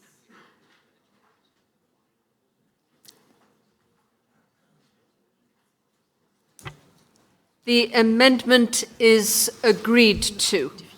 Oh, sorry, defeated. Sorry, defeated. Sorry. Sorry. I know. It's getting late in the afternoon. And you all got coffee at lunchtime. I got a little sip of water. I know. Bad management. I blame the protocol. He didn't bring me a cup of tea. We'll now vote on the draft resolution as amended. No. Moving on. Moving on. Okay. Müssen wir zur Abstimmung. Vote on the resolution as is. So we now are voting on the resolution as agreed. Could you please show your voting cards? Those in favour? Thank you. Those against? 2. The draft resolution. Oh, sorry, abstentions. I thought that was abstentions. No, that was against. Oh, sorry, abstentions. Okay. Okay. The draft resolution as agreed is agreed. Thank you.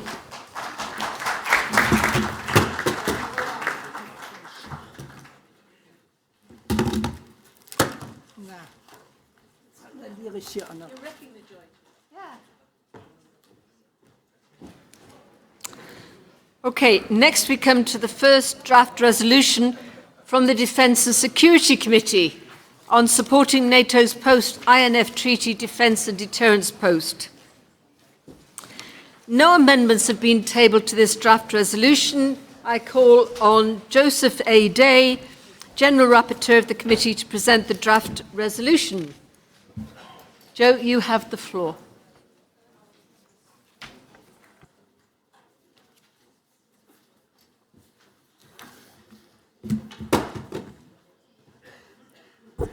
Thank you. Thank you, Madam Chair, colleagues.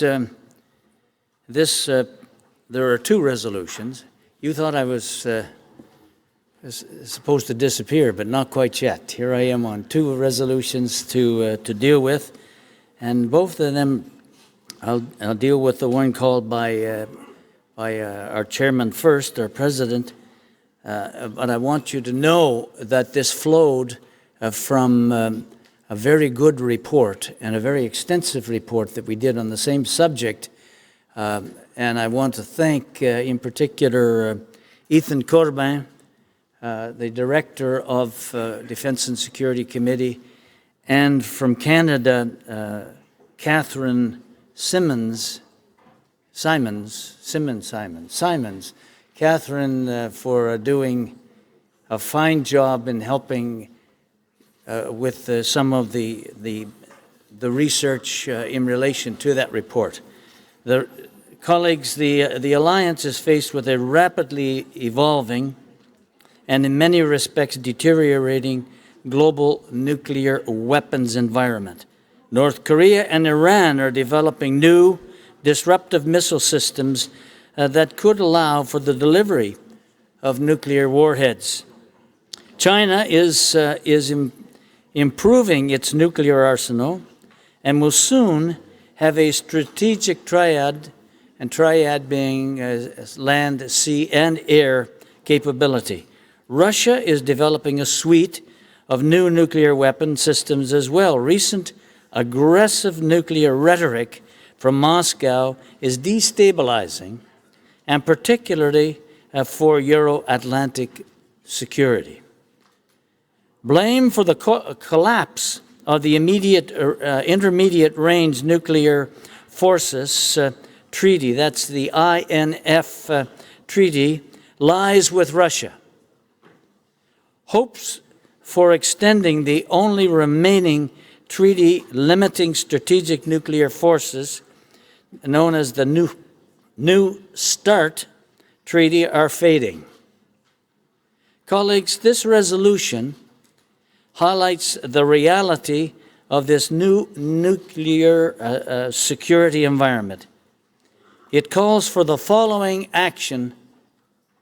First, NATO member governments and parliaments and parliamentarians, that's us, must continue to support the maintenance of a nuclear deterrence as a core component of the alliance's defense and deterrent posture.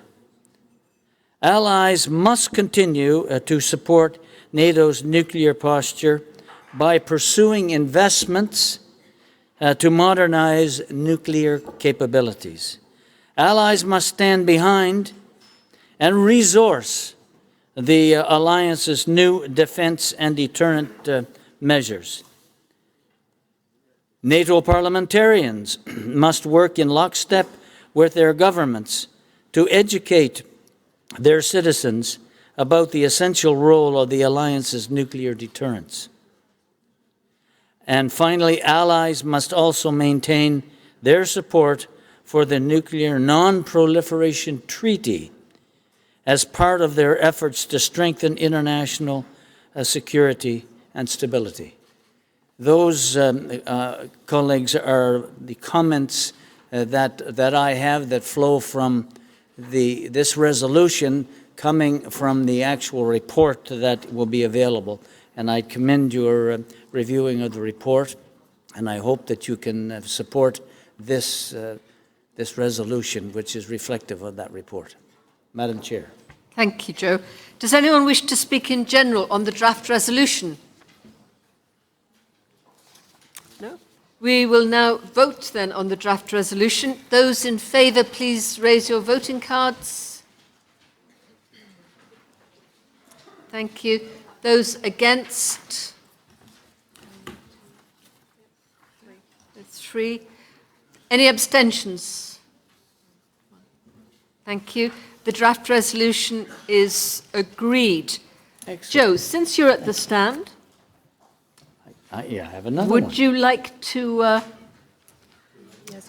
we'll do your... would you like to deal with recent developments in Afghanistan? That's what I thought I might do. The second draft resolution for the Defence and Security Committee. Thank you, Madam No Chair. amendments have been tabled on this draft resolution. And you will see from the resolution that this particular resolution is reflective of what our Secretary General spoke about earlier in relation to Afghanistan. The Defence and Security Committee has continued to monitor NATO's activity and role in relation to Afghanistan throughout.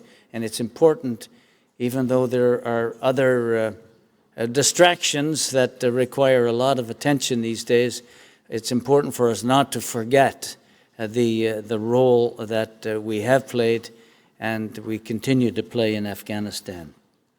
The Alliance remains committed to NATO's resolute support mission in Afghanistan. Its goal is to work with the Afghan National Defense Forces to guarantee the country never again becomes a haven for global terrorism.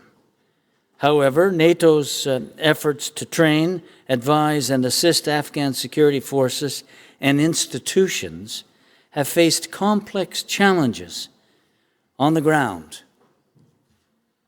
This resolution expresses concern over the deteriorating humanitarian situation in Afghanistan and the faltering progress in security sector reform.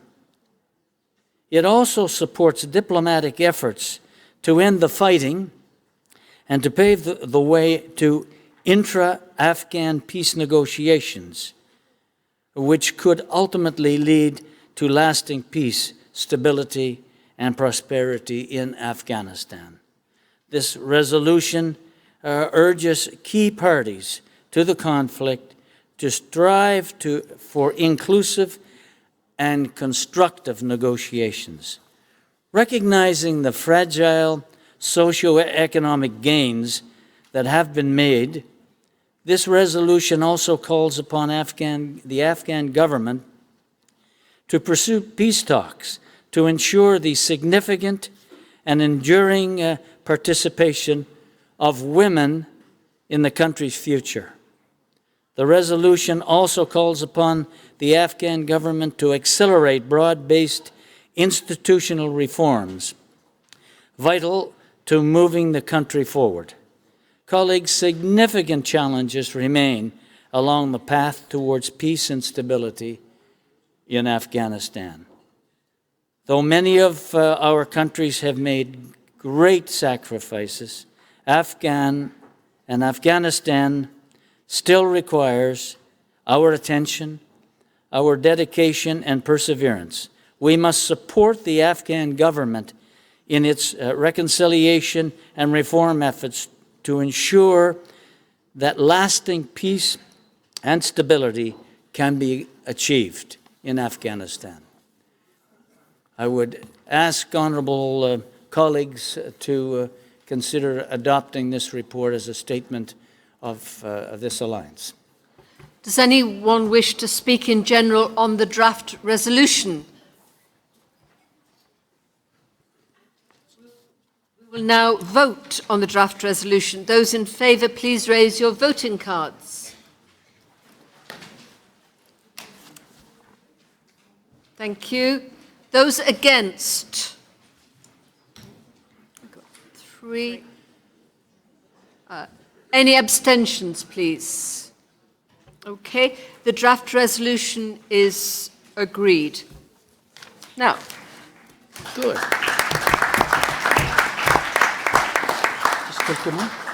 Joe, would you please use the next few minutes to perhaps say whatever you wish to say in farewell?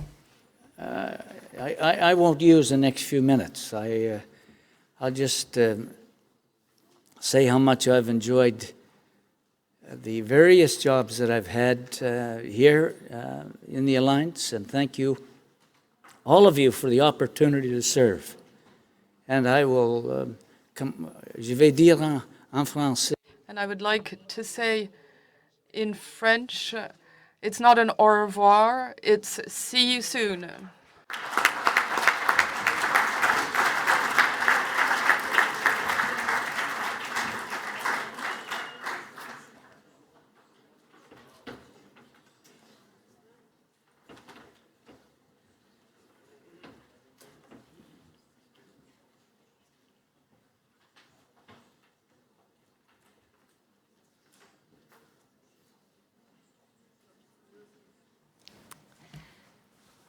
Due to exceptional circumstances, I'm using presidential discretion to invite statements from the Iraqi delegation and the Ukrainian delegation.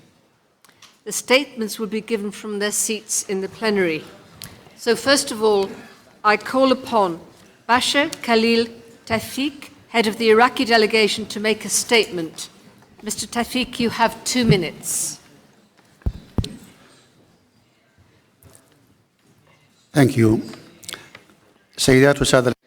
Excellencies, ladies and gentlemen, allow me first of all to personally and on behalf of the Iraqi delegation thank you all and the Secretary General of the Assembly of NATO Parliaments for inviting the Iraqi Council of Representatives to participate in this very important meeting. Madam President, Iraq's relationship with NATO began and developed after 2003, and since that time, it has been agreed to train Iraqi security forces.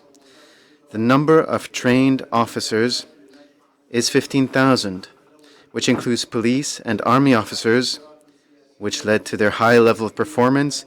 In 2012, Iraq became a partner country of the alliance, which led to the intensification of military cooperation between the two sides.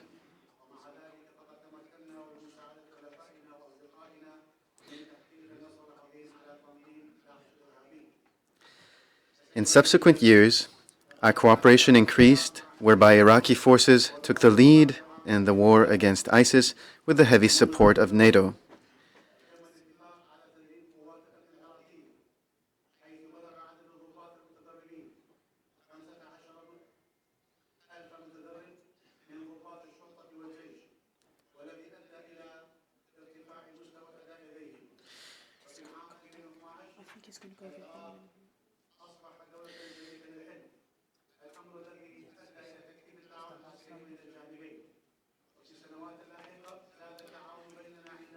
So in subsequent years, our cooperation increased, whereby Iraqi forces took the lead in the war against ISIS with the heavy support of NATO. And Iraq continues to work together with NATO in the framework of strategic dialogue and practical cooperation with a view to establishing stability and security in Iraq. Therefore, the cooperation must include the development of academies and military institutions, especially after the defeat of ISIS in Iraq. NATO supports Iraq in strengthening its capabilities and developing its capabilities in a number of important areas, including cybersecurity, fighting corruption in security institutions, and training Iraqi personnel in security and military sectors. Thank you. Thank you, Mr. Tafik. I now call on Petro Poroshenko from the Ukrainian delegation to make a statement. Mr. Poroshenko, you have 2 minutes. Thank you very much indeed, dear Madam President, distinguished members of the Parliamentary Assembly, dear David, dear Alexander, dear friends. First of all, I want to thank you for the unique 5 years we enjoy very strong support of all the member states and Parliamentary Assembly in one of the most difficult situations when Ukraine appeared because of the Russian aggression in the modern history. Ukraine and NATO relations remain one of the key factors for the regional and global security. And it is absolutely clear that Ukraine's resilience and strength in countering Russian aggression will determine security and stability in the whole Europe. We appreciate the NATO efforts to help Ukraine in implementing reform, building a new and modern army, as well as boosting our defensive capability. And my strong belief that in the future of Ukraine lies definitely in NATO, and it is the best ever guarantee of independent, integral, secure, and prosperous Ukraine. And I'm proud that today Ukraine and NATO are closer than ever before. And in 5 years, we managed to do more democratic and security reform than for the quarter of the century before.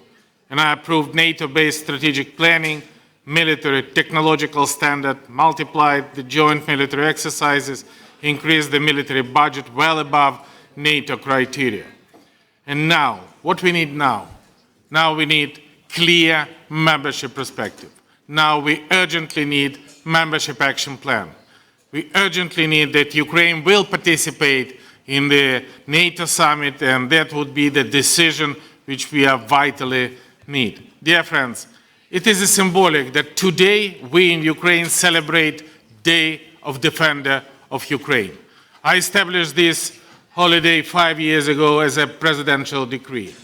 And today when the people of Ukraine meet in the soldiers, no matter if it is in camouflage or in a civilian suit, they put their hands to the heart and thank to the defenders. And I want to hear in this distinguished audience, put my hand on the heart and thank defenders of Ukraine which are today in this hall.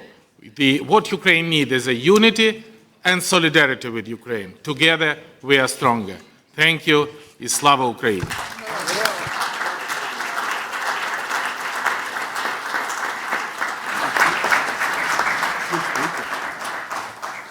Thank you. Our next business today concerns the finances of the Assembly. I call on our outgoing Treasurer, Mark Angel, to introduce the 2020 draft budget. Don't rush, Mark, don't worry. He gets 2 minutes when he gets here. Mark. Thank you, Madam President. If you allow, I will speak in French. Donc, chers collègues, Dear colleagues, please allow me to briefly present our draft budget for 2020 as approved yesterday by the Standing Committee. This draft suggests an increase of 1.26%, which is equivalent to the inflation rate when the document was being prepared. The first adjustment applies to the basic salaries. When the draft budget was developed, the health index was 1.41%. I also had to increase allowances. As you know, these allowances are due to more family circumstances rather than inflation or a change in the health index. So this is a need which is linked to changes in personal circumstances. Other changes have to do with the Provident Fund and the health insurance. Other minor increases. However, there will be a reduction in the library budget. You can find more details for all of this. I would like to point out that the share costs used to develop this draft budget is provisional because the Assembly bases its budget on the cost share used for the civil budget in NATO, which is reviewed every year.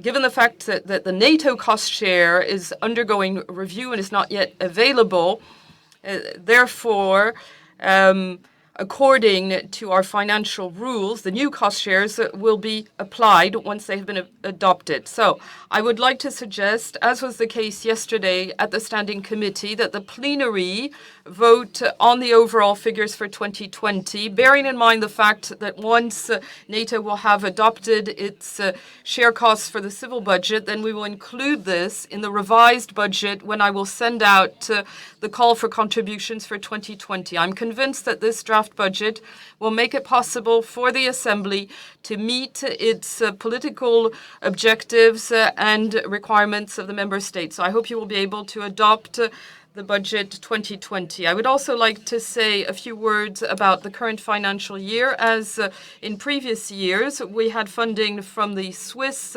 Defense Ministry, 15,000 euros, which enabled us to hold our 100th Rose Roth seminar in Brussels last April. And I would like to thank the Swiss Ministry for its continued support and thank NATO, which also subsidizes us very generously for a number of years.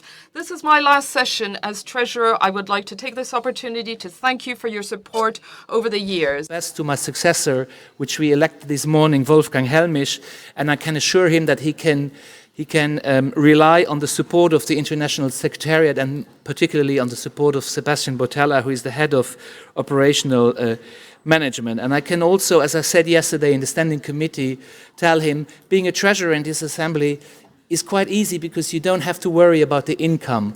And therefore, I want to thank all the delegations for their discipline. In the 6 years where I've been treasurer of this assembly, I never had to call or write a letter to any of the delegations that they pay their contribution. So thank you for this discipline. This is very, very important. And I want to thank you, Madeleine, for the gift I received before. Thank you very much and hope to see you soon. But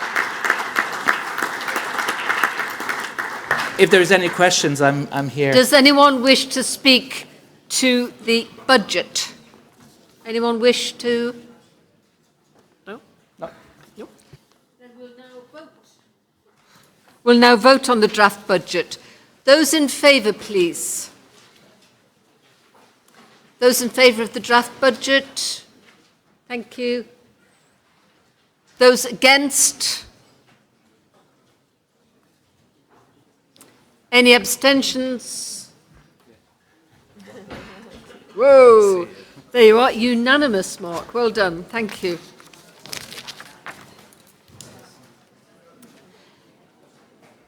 Colleagues, that brings us to the end of the formal proceedings.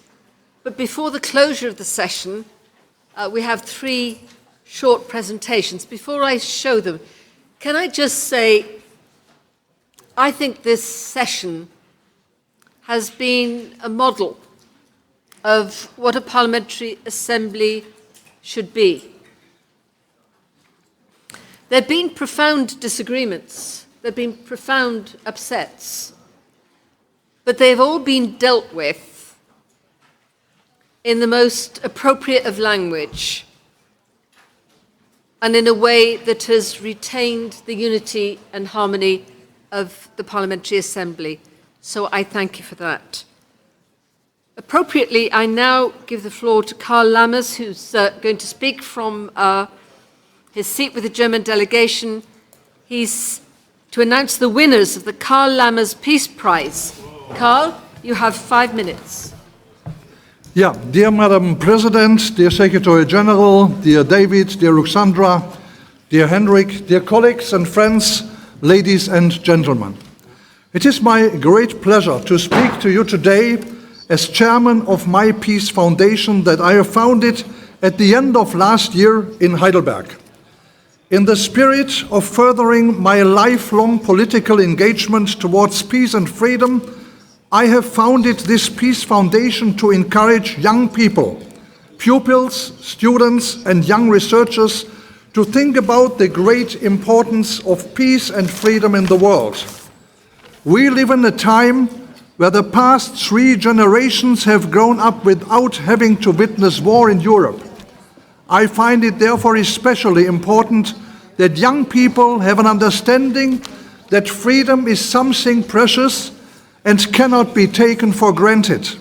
It is essential for us to win the hearts and minds especially of young people.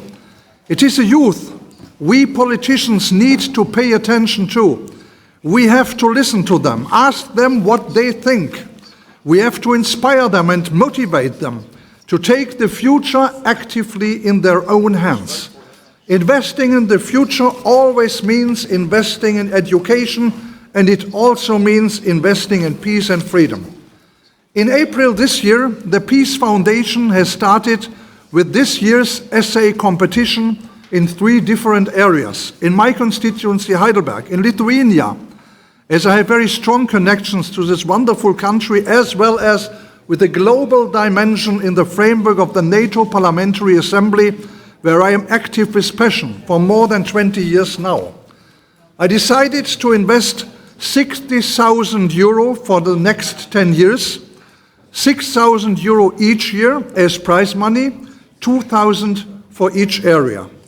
On the 11th of April this year, the essay competition was launched in the NATO member states. My foundation invited students in the age between 20 and 30 to submit their essays on this year's topic, and that was NATO at 70. How can the Alliance continue to contribute to peace and freedom in the future? Let me thank our President Madeleine Moon, our Secretary General David Hobbs, and future Secretary General Ruxandra for their great support and help to publish the call for papers on NATO Facebook and LinkedIn profile. Today it is my great pleasure now to have the opportunity to proudly present the 3 winners of this year's first essay competition. The turnout of papers was great. We have received 20 submissions from students from 11 NATO member countries.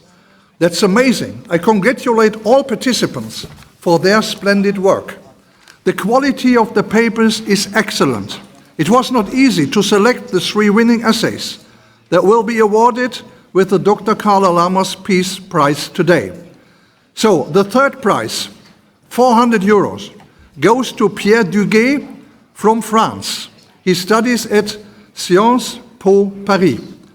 His paper is motivated by the need to improve NATO's backing at home and its diplomatic and deterrence posture abroad. The winner of the 2nd prize, 600 euros, is Velislava Michaela Krachunova from Bulgaria, from the University of Sofia. She has written an excellent paper that foregrounds the reasons for NATO's persistence. And finally, let me come to the winner of this year's essay competition. The first prize, 1,000 euros, go to Mr. Imre Bartal from Hungary, who is studying at the Europa University Viadrina in Frankfurt-Oder.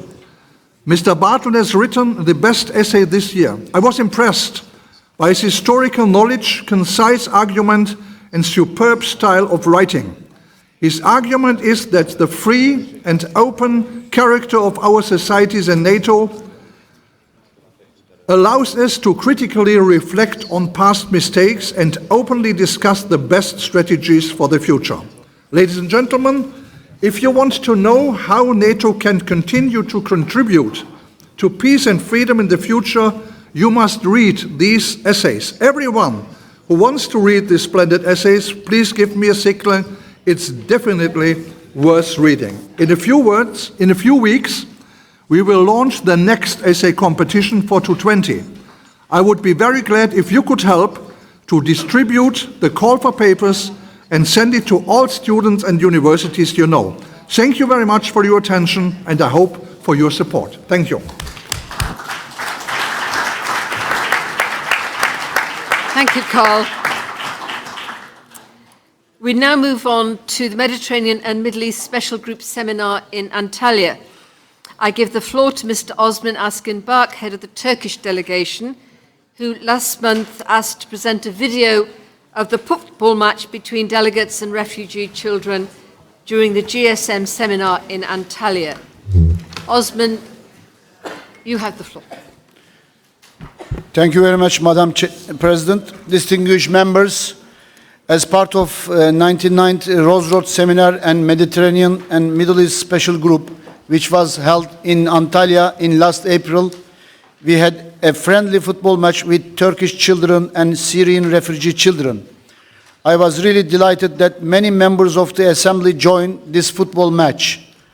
All NATO legislators participated to this friendly football match, observed that the power of sports can be used as an essential tool for the social integration of refugee children. Sports was helpful for Syrian refugee children to forget about the hard times of the war. I have started this project when I was Minister of Youth and Sport, and this is the place we can talk football in England.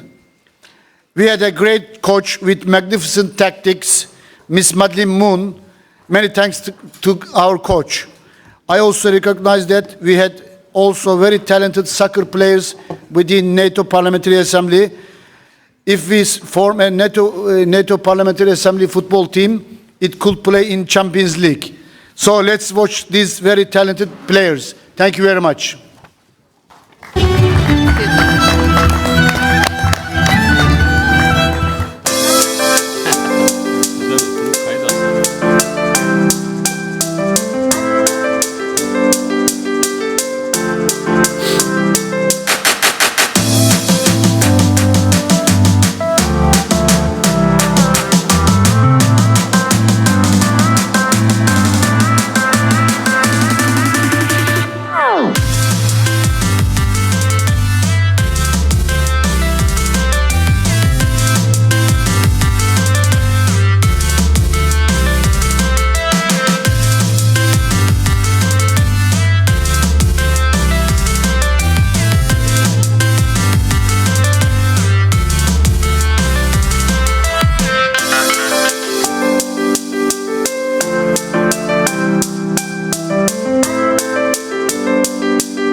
I have to tell you, that was an evening when so many heart attacks could have taken place. I've never known so many unfit people run around so fast with so much laughter.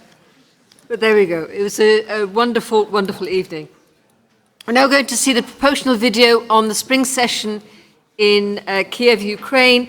May I invite you to look ahead to the spring session in May, and I invite Igor Cherniev, head of the Ukrainian delegation, to take the floor.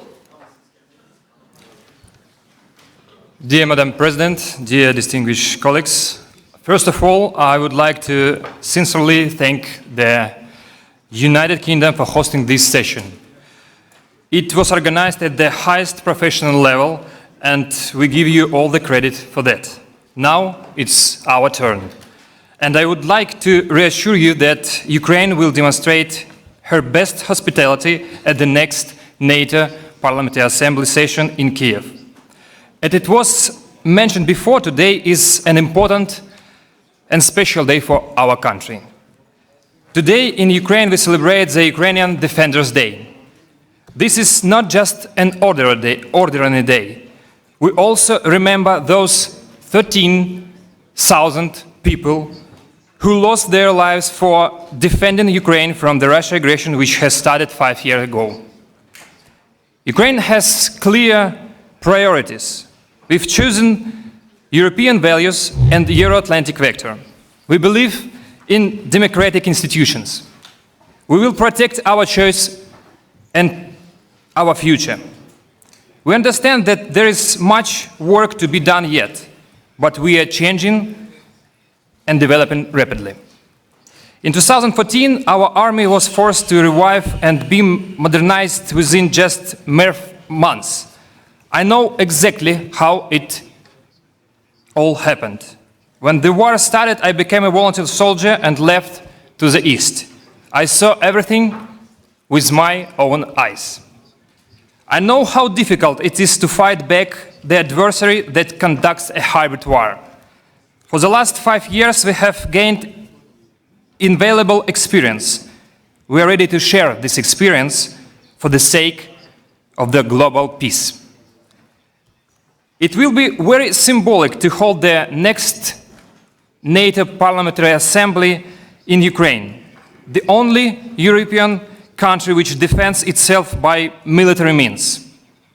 But don't worry, Kiev is far from the zone of battle actions. It's a peaceful, majestic, and hospitable city. We are looking forward to seeing you in Kiev so that in a half year together to search for ways to defend our countries, our citizens, and our families from constantly emerging new threats. We are waiting for you to share our experience and show that Ukraine is a faithful and reliable partner. We look forward to welcoming you. And now, dear colleagues, let us show you our welcoming video. Ukraine is the gates of Europe. It's the largest country within Europe, generously gifted by the Creator. All the way from the Black Sea and the Sea of Azov to the forests of the Carpathian Mountains and along the banks of the powerful Dnipro, here live Ukrainians. Benevolent, hospitable, and hardworking, we are the people capable of anything. Bread making, steel melting, sending rockets to the space, and creating world-class IT products. 20th century brought us terrible suffering. Millions of Ukrainians were obliterated during 2 world wars, Soviet occupation, repressions, and the man-made famine genocide, Holodomor. But we have survived, and mainly due to this heavy toll inflicted on our country after the collapse of the USSR, we, despite all constraints, have consistently pursued freedom and democracy by returning to the family of European nations by maintaining peaceful and equitable collaboration with Europe. We are actually a peaceful people. We could never imagine that for the defense of our European choice, we'd be forced to take up our weapons. We did not expect that to protect our freedom, democracy and independence, that have to fight against those who name themselves our brotherly people. We were compelled to fight a war, and we are fighting for the values of Europe, for sovereignty and unity of the European Union, and for the strength and unity of NATO. We are fighting for all this, although we are not the members of either the EU or NATO. In this unequal fight against Russian aggression, we've lost peace in Crimea. Once a crown jewel resort, it is rapidly growing into a nuclear missile bunker. We have partially lost our industrial regions that have turned into destroyed and ransacked gangster enclaves. But the reason why we continue to fight is because we want peace to be restored on the eastern border of Europe. Only peace will give us an opportunity to strengthen our democracy, eradicate corruption, establish the European life and safety standards, and approach the prospect of the membership of Ukraine in NATO and the EU. We are inviting the NATO Parliamentary Assembly to Ukraine in the spring of the next year. The President, with the Parliament and the government of Ukraine, are quickly implemented reforms which help us to integrate to the European Union and NATO step by step. We are convinced that your visit will demonstrate our society, our partners and our opponents that Ukraine and NATO are jointly moving towards each other, and we are bound to meet.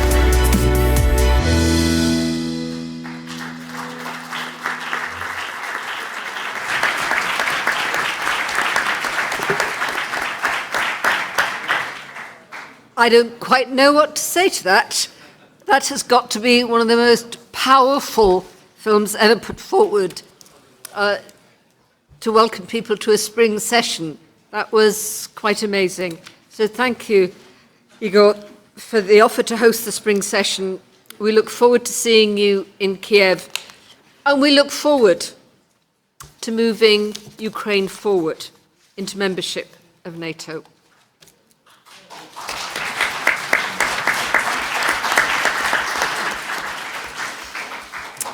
That concludes our business here today. On behalf of the Assembly, I want to thank Richard Bennion and the United Kingdom delegation for hosting a hugely enjoyable and successful annual session. Richard, would you like to say a few words, please? Just 20 seconds, Madam President. I just want to, on everybody's behalf, thank the over 70 volunteers who've given up their time free of charge over the weekend to come from the UK Parliament to help. The organising team here in the UK Parliament and the International Secretariat, who've both been absolutely fantastic. And finally, members of the UK Armed Forces and the research companies that have also given up their time. If it was possible to give them a round of applause, it would be hugely appreciated.